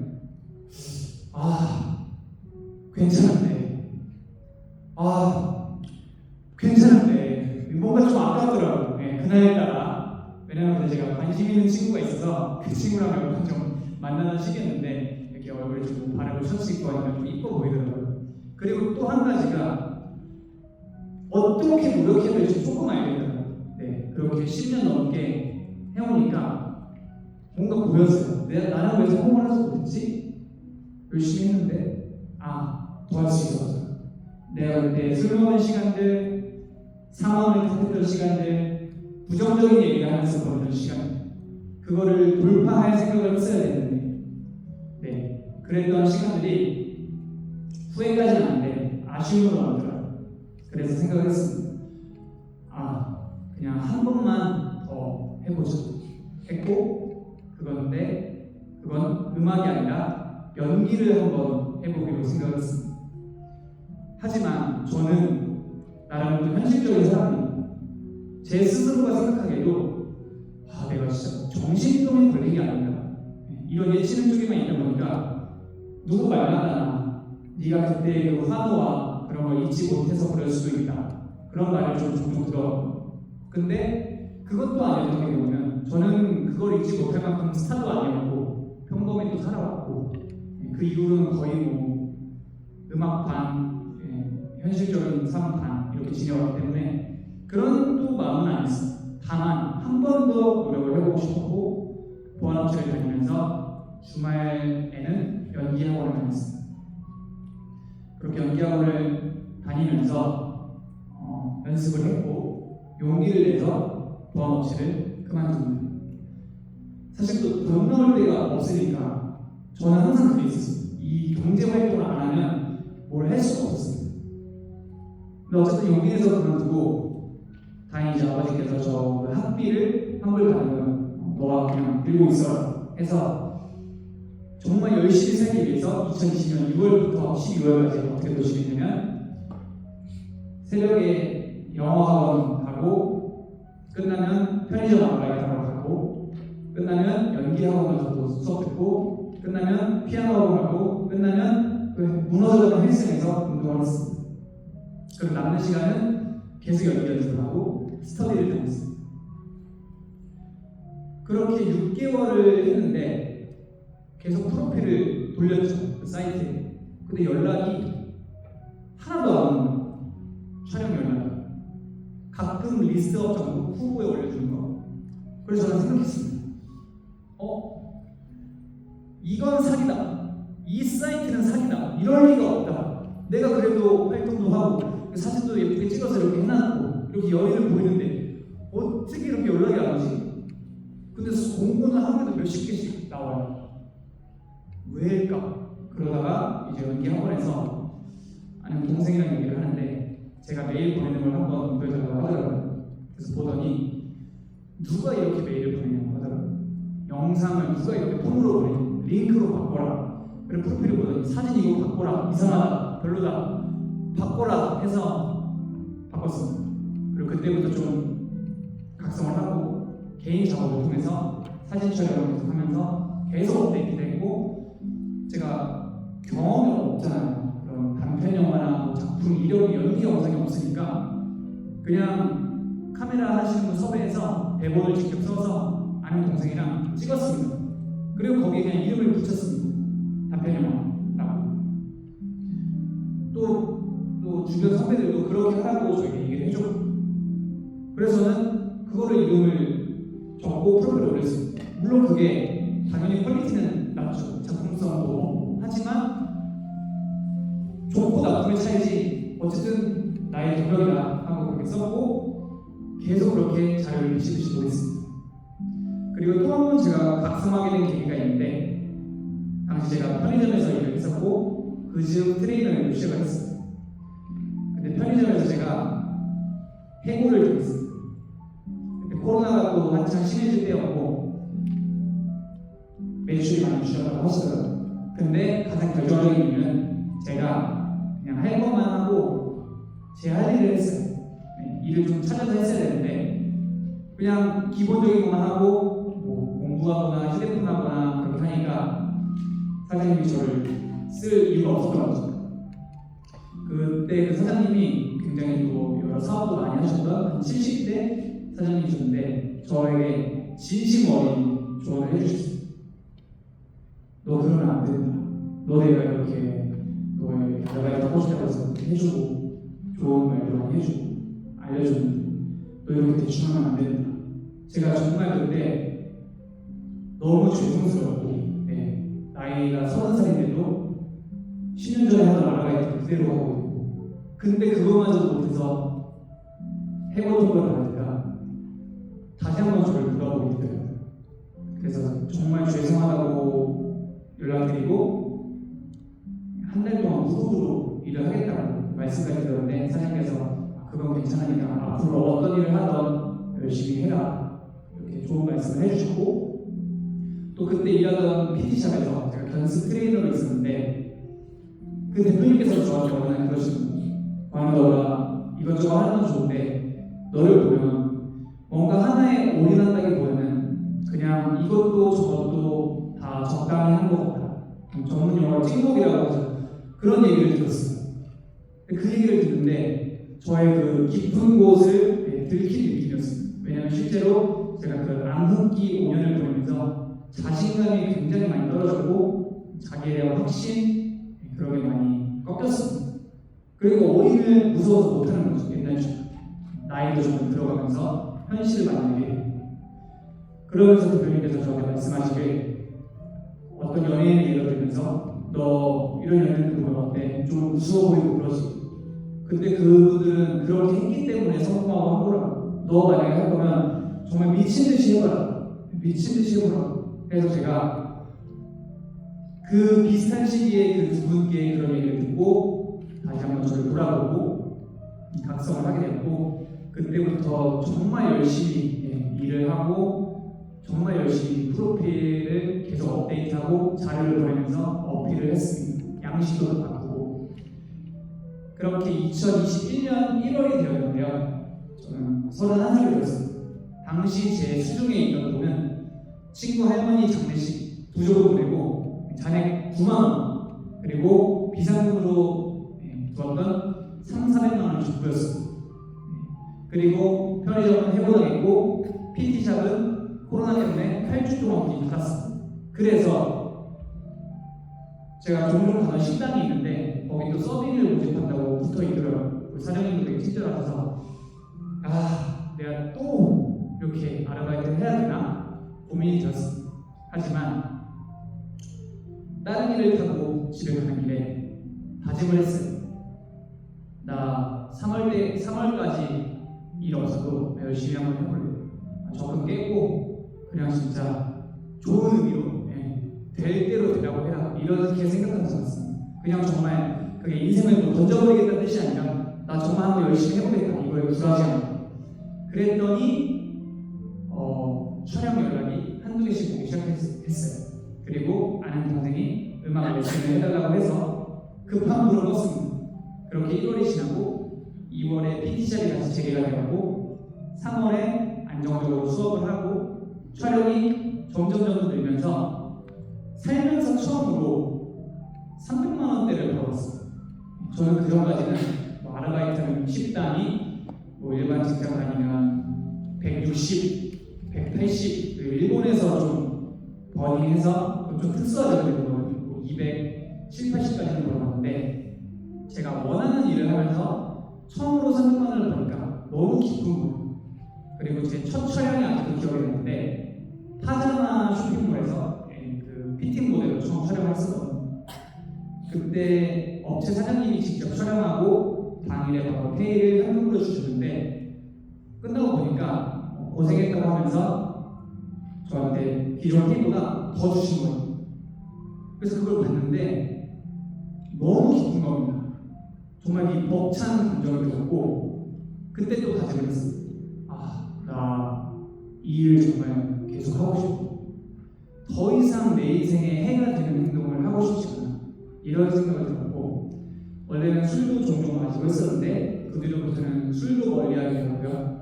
계속 식단을 시작했고 식단을 하게 됐고 계속 운동을 했습니다. 그렇게 2021년 3월에 처음 300만 원대를 벌고 제가 그 전부터 스포츠 모델 대회, 피트니스 대회에 반년 동안 3개 대회를 나갔습니다. 그러면서 매일 식단하고 매일 운동하고 계속 그렇게 했더니 정말 많은 변화가 있었어요. 그때 혹시 어떤 게 유행했는지 혹시 알고 계신가요? 2021년 코로나 시절에 그때 홈트가 많이 유행했어요. 홈트 제품. 그래서 제가 그때 뭐 신체 나이로서나 몸 상태로서나 제 인생의 정말 최전성기에 도입하던 시기였고, 운동 제품 관련된 프로필을 넣으면 정말 10개 넣으면 7, 8개 거의 다 연락이 왔어요. 그래서 제가 짧게 여기서 노력과 운에 대해서 얘기를 하고 싶은 게 있냐면, 제가 생각하는 운은 내가 좋아서 혹은 외롭고 고독하게 했던 무언가가 1년이 지나 2년이 지나 3년이 지나서 세상의 대세가 돼요. 그래서 세상이 나를 찾아요. 저는 그게 운이라고 생각합니다. 저는 그냥 이걸 하고 있었을 뿐인데 이 사이클에 시계가 맞듯이 저한테는 어떻게 보면 운대가 맞았던 그런 경험이었고, 1월까지만 해도 적금을 깨내 만에 사내 만에 이렇게 했었는데, 오늘 내일 했었는데, 그로부터 6개월 뒤에 처음으로 차를 계약하게 되었고, 그때 또 반도체 이슈 때문에 차가 나오려면 반년을 또 기다려야 했어요. 그래서 평소보다 회원분들에게 인사 각도를 낮추고 촬영장에서 정말 작은 촬영을 페이가 나라도 가서 넥스트를 기약한다는 마음을 갖습니다. 비록 지금 현장은 되게 작고 남들 말에 의하면 모양 빠지는 촬영도 꽤 있었습니다. 하지만 저는 넥스트를 생각하면서 계속 갖고 그렇게 계속해서 포트폴리오가 쌓였습니다. 그래서 어느 달은 처음으로 또 400만 원을 벌어봤고, 어느 달에는 기적처럼 500만 원대를 벌어봤습니다. 그래서 너무 믿기지가 않는 거예요. 와, 내가 그렇게 힘들게 일을 했어도 진짜 100만 원, 100 후반대를 벌었는데 하고 싶은 일을 하면서 이렇게 보내. 그러니까 저는 더 이상 옛날 같은 생활을 하고 싶지 않은 거예요. 지금 너무 행복한데 사람들이 좋은 피드백을 보내주니까 계속 노력한다는 생각이 들지 않았어요. 그래서 제가 피트니스에 처음 나가고 처음에 입상을 못했는데 그 뒤로는 그냥 새벽 4시 반에 몇 달 동안 일어나고 새벽에 2시간 운동하고 오전이나 낮에 촬영하고 또 와서 운동 1시간 반 하고 수업을 3, 4시간 하고 끝나면 한 10시 정도 되거든요. 그러면 또 1시간은 포징 연습하고 그 다음에 줄넘기를 체지방을 다 태워야 되니까 정말 과장 없이 5,000개씩 했습니다. 저도 제 그때 영상이나 기록을 보면 아직도 놀라는데, 그렇게 하고 집이 멀지 않았는데도 택시를 타고 집에 실려갔습니다. 어쨌든 여름이라 씻어야 되는데 힘이 없으니까 샤워기 틀어놓고 앉아서 씻었어요. 정말로 너무 힘들어서. 그리고 잘 때마다 쥐가 많이 있어요. 근데 그렇게 몇 개월 하니까 삶에 많은 부분이 달라지더라고요. 그래서 반년 동안 프로필을 보내도 오지 않았던 촬영 연락이 꾸준히 오기 시작했고 저의 삶이 되었습니다. 그리고 PT샵도 굉장히 잘 되면서 대표님 수업을 많이 배정을 해주셨고 정말 행복한 2021년을 보냈습니다. 8년 만에 삶이 잘 풀린다는 느낌을 받았어요. 데뷔를 준비하면서 순조롭게 나아가고 있다는 느낌이 들었던 게 2012년인데 2021년이 돼서야 그런 느낌을 처음으로 받았습니다. 거의 뭐 8, 9년 만에 받았고, 제가 아직도 기억나는 게 또 촬영이 밤에 끝나서 집이랑 가까운 데였거든요. 그래서 따릉이를 타고 집으로 가는데 제 인생에는 따릉이가 꼭 있습니다. 따릉이를 타고 집에 가는데 너무 벅찬 거예요. 그래서 밤하늘에 대고 소리를 질렀던 적도 있습니다. 그러니까 20대 때 세상에 투드래곤을 만나가 이제 조금 이렇게 되니까 너무 기쁜 감정이었습니다.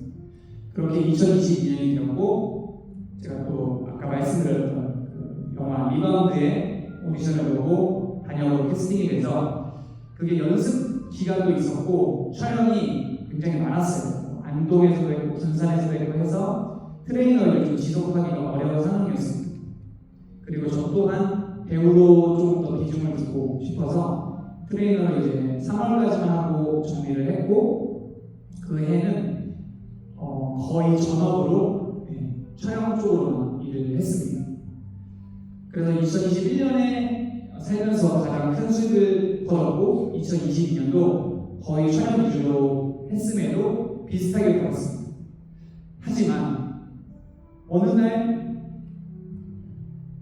통장을 보니 돈이 너무 안 보이는 거예요. 물론 자동차를 샀기 때문인데 아무리 그래도 너무 돈이 떠듬떠듬 보여서 제가 가계부를 한번 써봤습니다. 심장이 엄청 쿵쾅쿵쾅 거려요. 가계부를 써보니까 제가 생각했던 것보다 100만 원 이상이 더 나가고 있어요.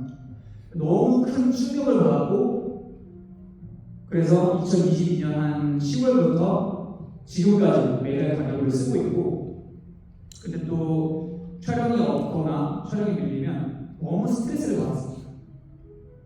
그래서 남는 시간이 너무 아까웠고 트레이너를 다시 하고 싶은 거예요. 그리고 또 부업을 좀 해보면 어떨까 해서 촬영을 다니다 보면 뭐 스튜디오에서도 하고 뭐 세트장에서도 하지만 남의 집 가서 할 수도 있습니다. 광고 촬영 같은 거. 남의 일반 아파트나 가정집에서 하다가 PD님께 여쭤봤어요. 혹시 이런 집은 어떤 사이트에서 어디를 통해서 예약하시는 거예요? 했더니 사이트를 알려주시더라고요. 그래서 그걸 메모한 다음에 집에 와서 한번 해볼까? 근데 누가 우리 집에 올까? 근데 어쨌든 해봤습니다. 그냥 한 달에 10만원, 20만원 더 벌면 좋으니까 했는데 처음에 소박하게 예약이 들어오더라고요. 6만원, 8만원 그래서 우리 집 50만원 어떡하지? 그냥 평범한 일반 아파트거든요. 그러다가 2023년이 되었습니다.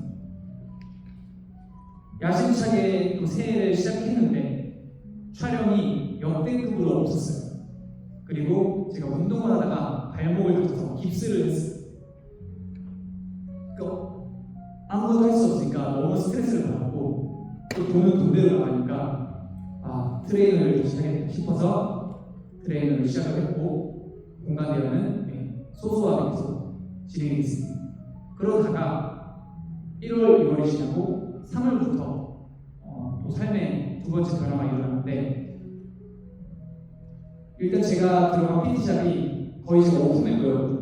그래서 굉장히 잘 됐어요. 대표님께서 사무수완이 좋으셔서 회원분들이 계속 왔어요. 대표님 저는 처음에 제가 수업은 정말 넘칠 때까지 드리겠다 했는데 진짜 넘칠 때까지 했어요. 제가 저녁에만 일을 했음에도 6, 7, 8, 9, 10 꽉 차게 하거나 6, 7, 8, 9 계속 이렇게 한 일주일에 20개 이상씩 수업을 했고 3월부터 다시 촬영이 많이 들어오기 시작했고 또 공간 대화가 단편영화 팀들이 저희한테는 큰 손이거든요. 한 번 촬영하면 뭐 100만 원대도 있고 그걸 뭐 2, 3회 하면 2, 300대 이러기도 합니다. 갑자기 이렇게 들어오니까 너무 놀랐습니다. 와, 내가 이렇게 하루 만에 집을 대여해주고 이렇게 돈을 줬네. 근데 그 즈음에 중국의 주재원으로 있던 저의 형이 집으로 오게 됩니다. 너무 안타까운 상황이었죠. 그래서 그거를 말을 했고 수익을 어쨌든 쉐어하기로 합니다. 모든 건 제가 했지만 그러면서 항상 2호점에 대한 생각을 했어요. 그렇게 2023년에는 정말 열심히 저축을 했습니다. 바쁘게 지내다 보니까 그냥 돈이 모였고 제가 20대 때 워낙 없이 살아서 항상 저축하는 게 몸에 배어 있었어요. 그러다 보니까 시드가 모였고 2호점에 대한 생각이 계속 들었습니다.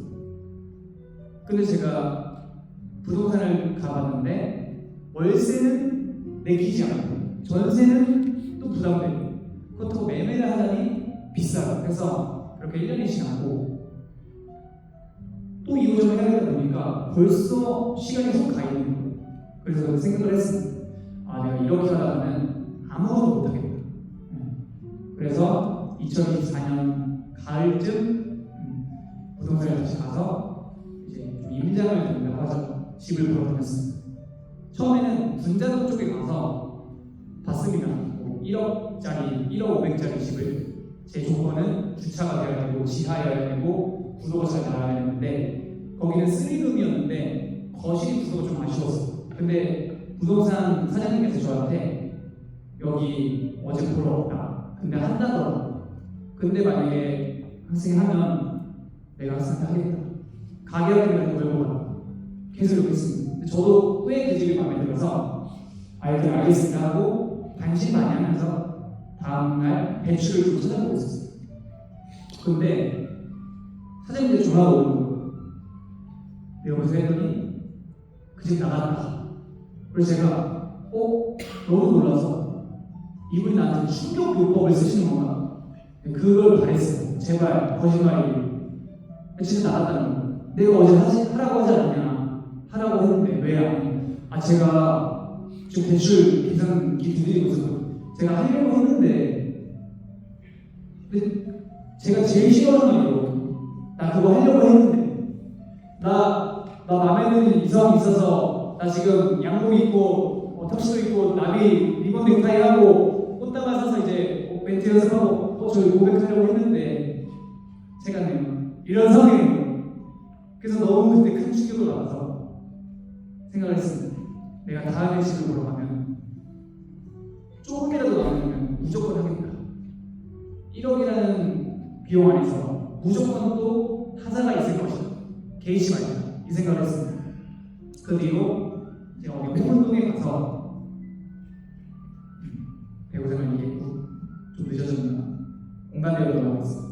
여기 첫 번째 사진이 제가 사는 집인데 여기를 이제 처음 공간대로 했던 것이고 여기서 좀 잘 돼서 2호점을 한 게 두 번째 사진입니다.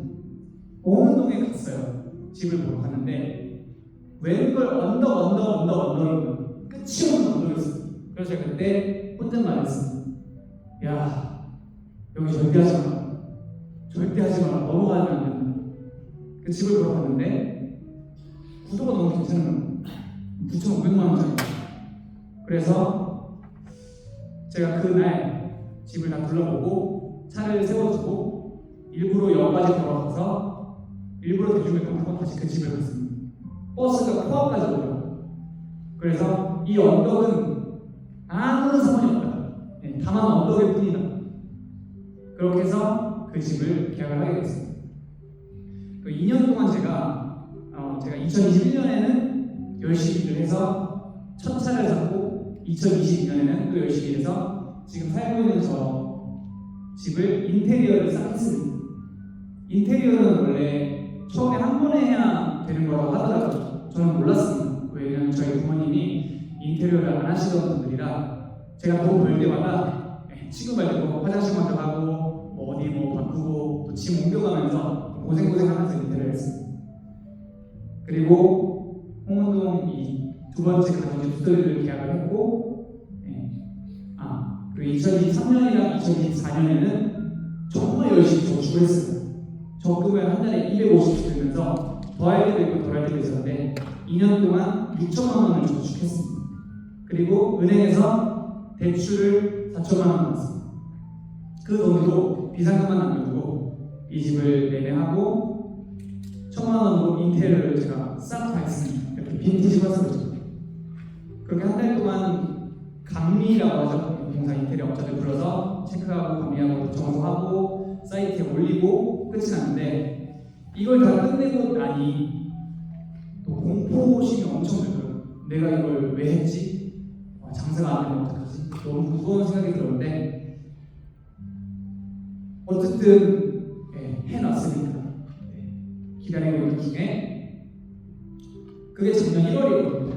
근데 또 1, 2월이 제가 촬영이 많이 없어요. 내가 겨울이고 다 시작하는 데라서 1, 2월에도 촬영이 줄고 예약도 없고 대출은 받아놨고 돈 나갈 때는 많으니까 또 엄청난 고통이 찾아오는 공포심으로 나 진짜 이러다가 죽는 거 아닌가? 근데 처음에 이야기도 짧게 들어갔고 조금씩 답사 분위기가 들어오는 그래서 조금 심상치 않았어요.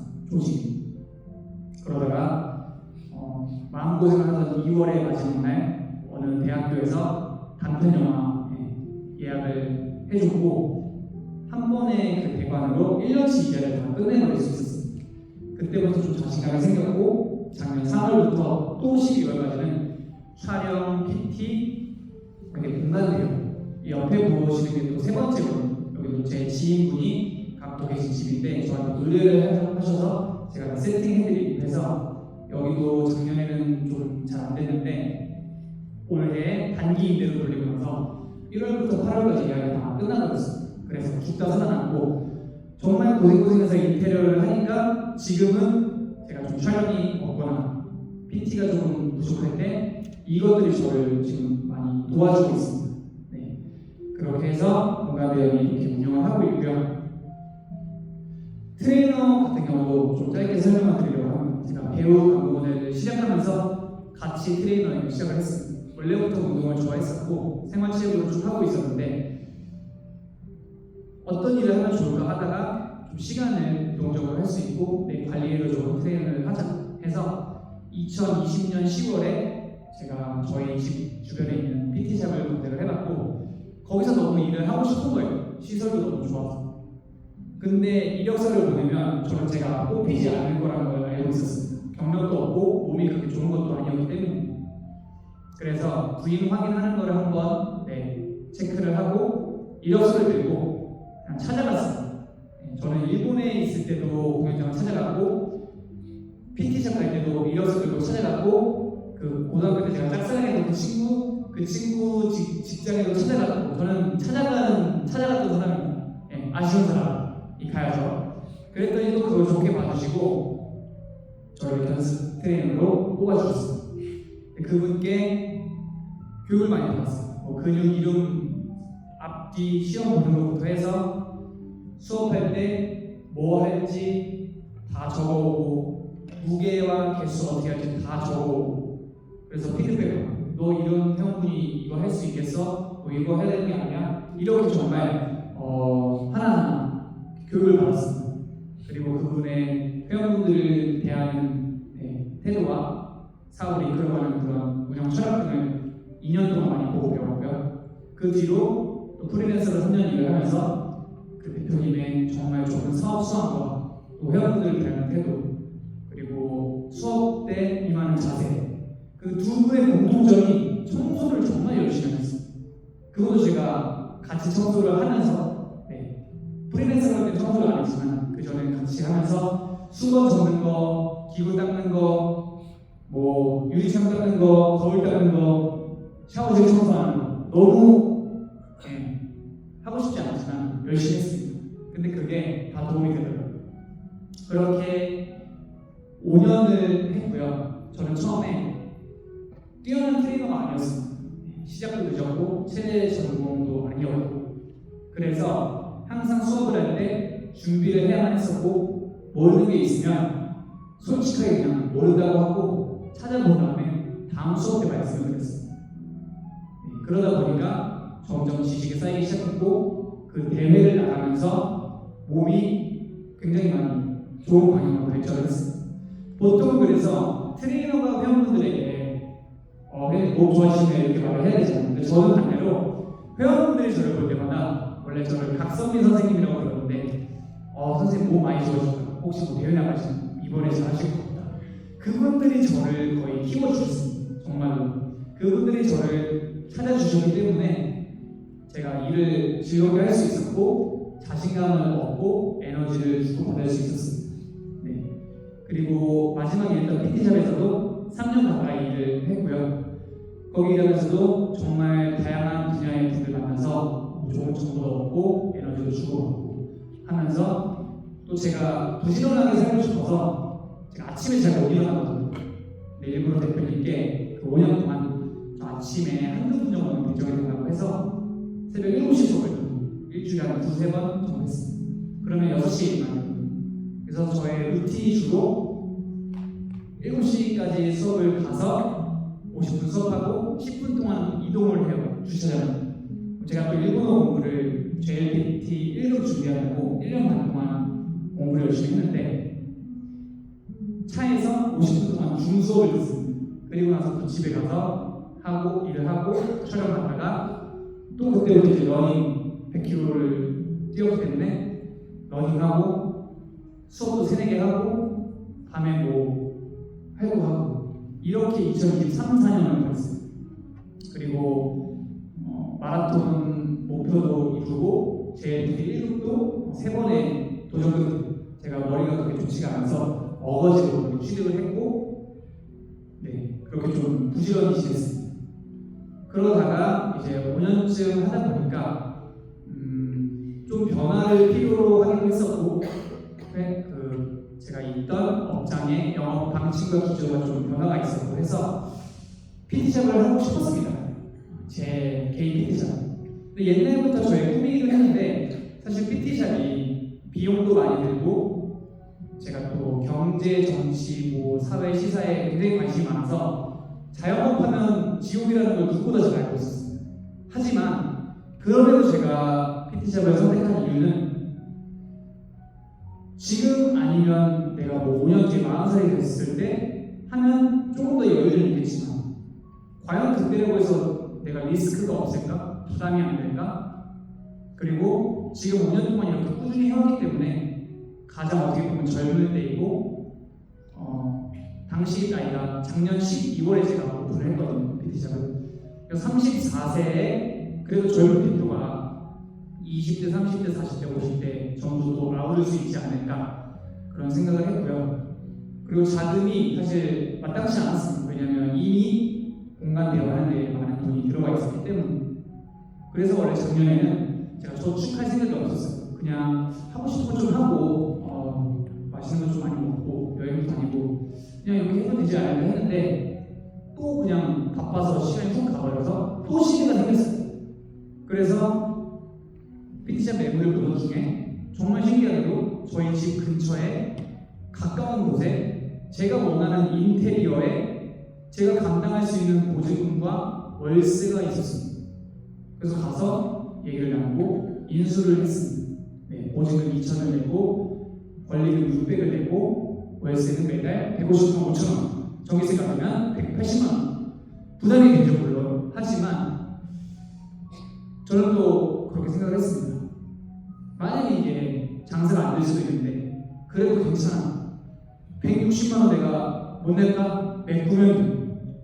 차 빼면 돼. 보증금 까면 돼. 내 개인 집으로 쓰면 돼. 그냥 마음을 되게 굳게 먹었어. 그리고 차 같은 경우는 감가가 되지만 PT샵 같은 경우는 어쨌든 돈을 벌 수가 있잖아요.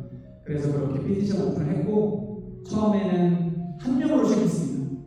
인계받은 분 한 분을 자녀 수업에 한 번 남았었는데 정말 리허설까지 해가면서 사활을 걸고 수업을 했고 그걸 이제 응원을 해주셨고 그 뒤로부터 한 분 한 분 이렇게 찾아주셔서 지금 또 소규모로 운영을 하고 있지만 그래도 이 지금 자영업 폐업률 압도적 1위인 PT샵 적자 내지 않고 운영을 하고 있고 너무 행복하고 즐겁게 하고 있습니다.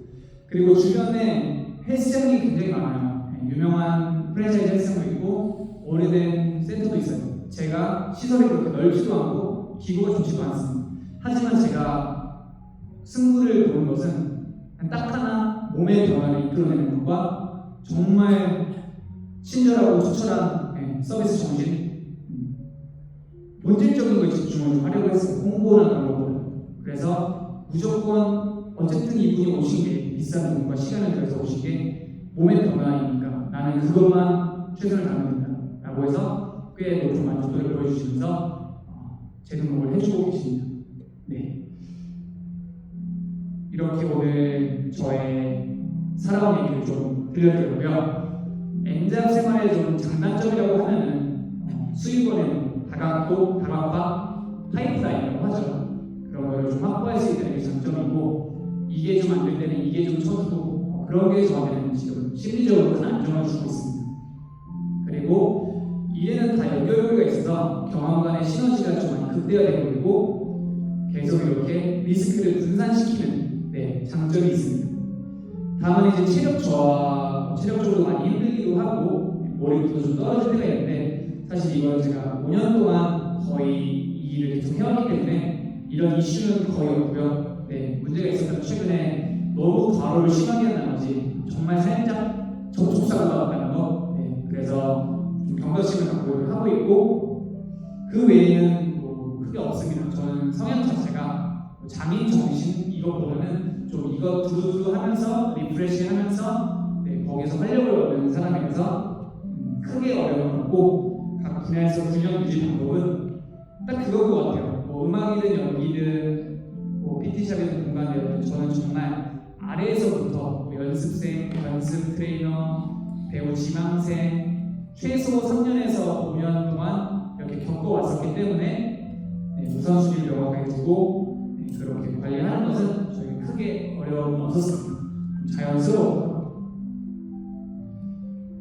그래서 저의 위기는 뭐 앞서 말씀드렸다시피 경제적 어려움은 항상 따라다녀 있었고 뭐 소송, 뭐 군대, 그리고 일본에서 입국했을 때 코로나 여러 위기가 있었지만 항상 긍정적인 마음 아니면 진짜 정신승리 하면서 이렇게 살아왔고 열심히 한다고 전부가 아니라는 말을 어릴 때부터 너무 많이 들어봤어요.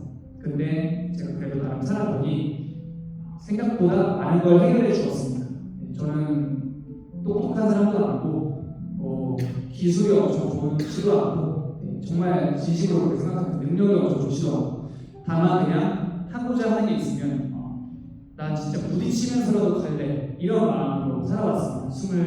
24살 그 회사를 나오면서부터 깨지면서라도 갈래 이런 마인드가 있었고 어려움을 극복한 방법과 교훈이라고 한다면 계속해서 목표를 썼습니다.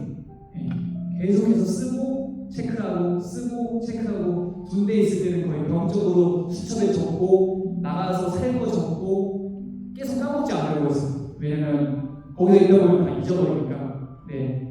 그렇게 노력했고 이게 안 되면 이걸 어떻게 할지 계속 방법을 좀 찾으려고 했습니다. 거절을 당하더라도 용기를 내고 계속 그 방법을 모색했습니다. 그래서 제가 시행착오와 여러분의 그 실패에서 배운 게 있다면 저는 사실 실패했다고 생각하지 않습니다. 물론 성공했다고 생각하지 않지만 제가 군대에 있을 때 어느 날 어떤 선임이 저한테 너 뭐 망했네? 이렇게 얘기를 했었어요. 그런 얘기를 몇 번 좀 들었었는데 예의 있게 제가 저는 망했다고 생각하지 않습니다. 그러니까 그분이 다 그러더라고요. 그럼 뭔데?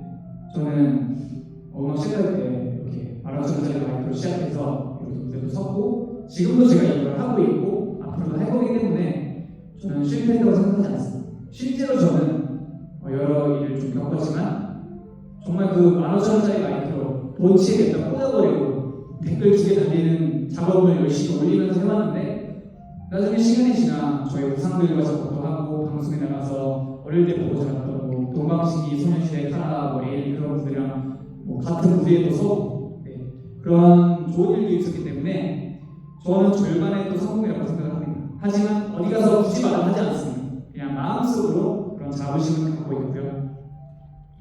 그리고 또 이렇게 살다 보면 내가 따라잡을 수 없을 것 같던 사람이 있잖아요. 내가 저 사람은 진짜 이기기 힘들겠다. 내가 저거는 진짜 못하겠다. 근데 그게 내가 정말 부지런히 하다 보면 자연스럽게 격차가 좁혀지거나 넘어서기도 하고 또 반대로 수월당하기도 합니다. 그래서 저는 꾸준함이 정말 중요하다고 생각하고 당연히 지금도 중요하지만 프로들끼리 싸울 때는 저는 결국에는 재능끼리 싸우는 거죠. 노력도 재능이라고 한다면 끝에 가서는 자기 관리가 가장 좀 중요하지 않나 생각을 합니다. 저도 많은 분들을 봤고 주변에 성공한 사람들이 많은데 결국 뭐 그런 불미스러운 일들로 떨어진 분들도 봤고 크게 뭐 없지만 꾸준히 하면서 자기의 그런 목표를 쟁취한 분들도 봤고 저 또한 그렇게 가고 있어서 꾸준함이 중요하다고 생각합니다. 자기 노력이. 그래서 앞으로 저의 목표는 그냥 지금 하고 있는 것들을 정말 70대, 80대까지 하는 게 목표입니다. 배우랑 광고 모델을 시니어가 돼서까지 하고 싶고 70대가 돼서도 정말 좋은 몸 상태와 그런 것들을 외모 유지하고 싶습니다. 실제로 최수종 같은 선배님들, 대선배님들 보면 지금 60대가 되셨는데도 아직도 멋있고 50대를 보면 김종국 그런 분들, 추성훈 아직도 너무 멋있고 하잖아요. 저도 그런 분들을 보면서 나도 5년 뒤, 10년 뒤에 멋있을 수가 있겠구나 이런 생각을 하고 있고요. 제가 여러분들에게 감히 해드리고 싶은 말이 있다면 항상 좀 스몰 석세스 한다는 생각으로 하시면 좋을 것 같아요. 네, 여러분들 뭐 10대 때 공부 열심히 하셨을 것 같고 그러니까 이렇게 좋은 학교에 와서 좋은 출발선을 샀다고 생각을 합니다. 그래서 작게 성공하는 그런 습관을 들이시면 그게 누적이 돼서 나중에 많이 돌아온다고 저는 생각을 하고 뭐 안 되더라도 너무 괴로워하지 않고 다른 좀 방법을 찾아보고 아니면 다른 길을 갈 수 있는 거고 저 또한 이게 아니면 난 안 돼. 난 음악으로 성공 못하면 죽어. 이런 생각을 진짜 했었는데 지금 생각해보면 그렇게 건강한 생각은 아니었던 것 같아요. 충분히 다른 길을 있고 여러 경험이 그 분야에서 되지 못했더라도 나중에 그게 연결고리가 돼서 다른 일을 할 때 도움이 됩니다. 저 또한 음악을 오래 했었기 때문에 이 연기 쪽 하면서 시행착오를 많이 줄일 수 있었고 도움이 많이 됐던 것 같습니다. 그리고 제가 여기 좀 쓴 것 중에 사랑하는 삶이라는 게 있는데 요즘 2030 연예율이 많이 떨어졌다고 하더라고요. 네, 저도 지금 한 반년이 좀 넘었는데 저는 여러분들이 지금 뭐 학교 생활하느라 바쁘실 거고 아마 졸업을 하면은 뭐 그 전에 뭐 군대나 취업이나 여러 일들로 인해서 많이 정신적으로 바쁘실 거거든요. 그리고 저희 20대 때처럼 그렇게 여유가 많이 없을 수도 있고 금전적으로, 경제적으로 저는 그럼에도 연애 사랑을 꼭 하라고 말씀드리고 싶은 게 뭐냐면 나이가 들면 아는 것도 많아지고 어쨌든 나도 성장을 하기 때문에 누군가를 만나는 게 굉장히 어려워집니다. 네. 그래서 제가 아까 그 첫사랑 얘기를 좀 했었는데 저는 열심히 매달려서 성인이 돼서 그 친구를 만났고 한 1년 반 정도를 만났습니다. 하지만 저는 당시 너무 어린 모자란 모질이었고 감사함을 잊어버렸어요. 그래서 그렇게 좀 저버린 적이 있었는데 이제 와서 돌아보면 돈으로 정말 살 수 없고 이제는 누굴 만나도 그때 같은 감정을 느끼기가 좀 힘듭니다. 네. 그래서 모든 것은 또 때가 있다고 하잖아요. 공부를 할 때, 연애를 할 때, 그 사람을 할 때 모든 것에서 때가 있다고 생각하는데 그 시기에 정말 충실을 하시기를 꼭 말씀드리고 싶습니다. 네. 그리고 뭐 나쁜 의미로 말하는 건 아닌데 결국에 우리 삶은 언젠가 다 그 자연의 섭리가 있잖아요. 언젠가 모든 게 끝이 나잖아요. 저도 항상 그런 마음을 하는데 언젠가 끝이 난다면 내가 어떻게 살 것인가 했을 때 저는 내가 사랑하는 사람들에게 표현을 하고 그게 좀 거절을 당할 게 당연히 보이더라도 표현을 하고 또 반대로 내가 죄를 지은 사람들에게 용서를 구하고 그렇게 좀 용기를 내시라고 많이 얘기를 하고 싶고 또 여러분들이 하고 싶어하는 일들이 아마 있으실 겁니다. 같은 전공일 수도 있고 다른 분야일 수도 있는데 그 또한 좀 너무 걱정보다는 많이 도전을 해보시라고 말씀드리고 싶은 게 저 또한 굉장히 소신껏 살고 아까 말했듯이 아르바이트 하다가 마음에 안 드는 끝이 나고 있습니다. 직장 다니다가 좀 이렇게 모욕적인 발언 들으면 그대로 그냥 귀가 헷갈린 적이 있습니다. 잘하는 행동은 아니죠 당연히. 하지만 나랑 그렇게 소신껏 살았음에도 죽지 않았습니다. 네. 그리고 삶이 또 온갖 압박과 때로는 협박과 그런 거를 받았음에도 열심히 무식하게 살았더니 제 몸 하나는 잘 건사하고 살고 있기 때문에 너무 그런 거에 고민하지 마시고 부딪히는 것을 권장드리고 싶습니다. 네. 그래서 결론은 한 가지 길만 고집하기보다는 여러 가능성 시도해오게 지금 저를 만들었고 앞으로도 좀 저는 이렇게 살려고 하고 남은 시간을 이제 한 5분에서 10분 정도 있는데 여러분들과 저는 대화를 하고 싶습니다.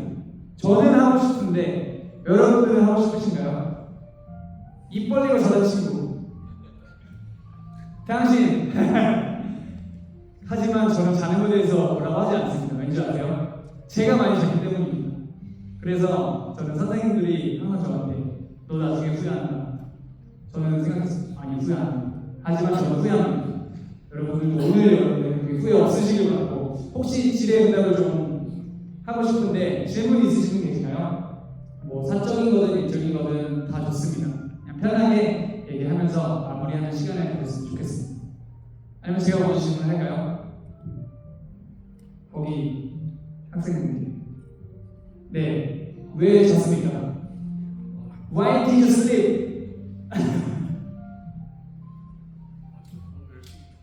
너무 열심히 듣고 있다가 과부하 와서 망했습니다. 네, 그리고 또 저기 끝에 계신 분홍색 후드티 입으신 여성 학생분, 거에 대해 그 질문을 제가 드리고 싶은데 제 연설을 엄청 잘 들어주신 것 같아요. 네, 중간중간 뭐 관리도 하시는 것 같은데 혹시 어떻게 왜 이렇게 열심히 들어주셨는지 궁금합니다. 네.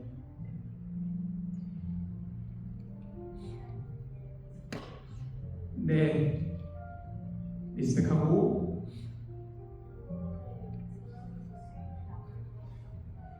들어서 삶에 남길 게 없을 것 같다는 생각에 감사합니다. 네.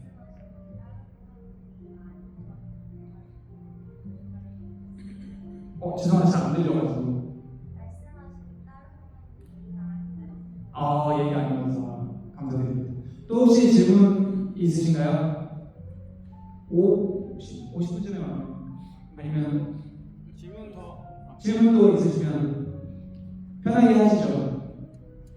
또 이런 기회가 없을 텐데 궁금한 거 있으면은 물어보시고. 네. 편하게 즐겁게. 네, 감사합니다. 마이크. 네, 감사합니다, 교수님. 그 강사님께서는 네. 약간 이때까지 살아오신 게 여러 가지를 고루고루 하시면서 살았던 것 같은데, 네. 근데 이래도 약간 고루고루 이 넓은 견식을 갖춰야 되는 이유가, 아니면 하나를 집중적으로 파야 되는 전이 있다고 생각하거든요. 네. 그 약간 그런 행동들을 나눠서 해야 될지, 아니면 모든 분야에서 약간 그 하나의 기준을 갖고 하면 될지. 모든 것을 나눠서 해야 될지 아니면 기준을 해야 될지. 일단 저도 뭐 한 가지만 해본 적도 있고 지금 여러 가지를 하고 있는데 결국 똑같은 것 같습니다. 그 한 가지를 한다면 정말 그 분야에서 전문가 소리를 들을 만큼 하는 게 좋은 거, 장애인 소리를 들을 만큼. 근데 그게 아니라면 그래도 두루두루 어느 정도는 기본 이상은 해야 된다고 생각하고, 그에 대한 그 기준은 저는 딱 그 기준이 있습니다. 그냥 최선을 다하는 거. 네, 그러니까 말씀드렸다시피 뭐 정말 뛰어난 능력이 없기 때문에 대신 기본 이상은 하자. 네, 그리고 내가 여러 일을 한다는 거는 이분이 모른다고 했을 때 티가 나지 않아야 된다라는 생각이 있습니다. 네, 좀 질문이 앞에 잘 안 들려서 좀 답변이 됐을지 모르겠는데. 질문 좀 답변이 되도록 하겠습니다. 혹시 또 질문 있으신가요? 네, 그러면은 저희 일단 너무 서울에서 우리 또 학생들을 위해서 이제 제일 좋은 얘기 말씀 해주려고 오신 연사분께 다시 한번 큰 박수 보내주시고. 감사합니다. 여러분들과 사실 어떻게 보면은 뭐 말씀 많이 해주셨지만 여기까지 오셔가지고 강의해 준 거를 또 이렇게 간직 기록하고 싶으신 것 같아서 같이 사진 한번 찍고 싶은데, 저희 여기 가운데가 쪽에 빈칸, 그러니까 요 양쪽에 있는 분들 좀 빨리 이렇게 이동을 해서 사진 한번 찍을까요, 같이? 요즘은 또 이게 저는 뭐 전혀 아니지만 요즘은 또 이 유행이 이렇게 연사분이 이렇게 들키고 찍는 샷이 또 가네요. 그러면 마지막으로 저희 가운데로 기념으로 사진 한번 찍고 빨리 옮겨요. 빨리 마무리하도록 하겠습니다. 가운데로 와주시면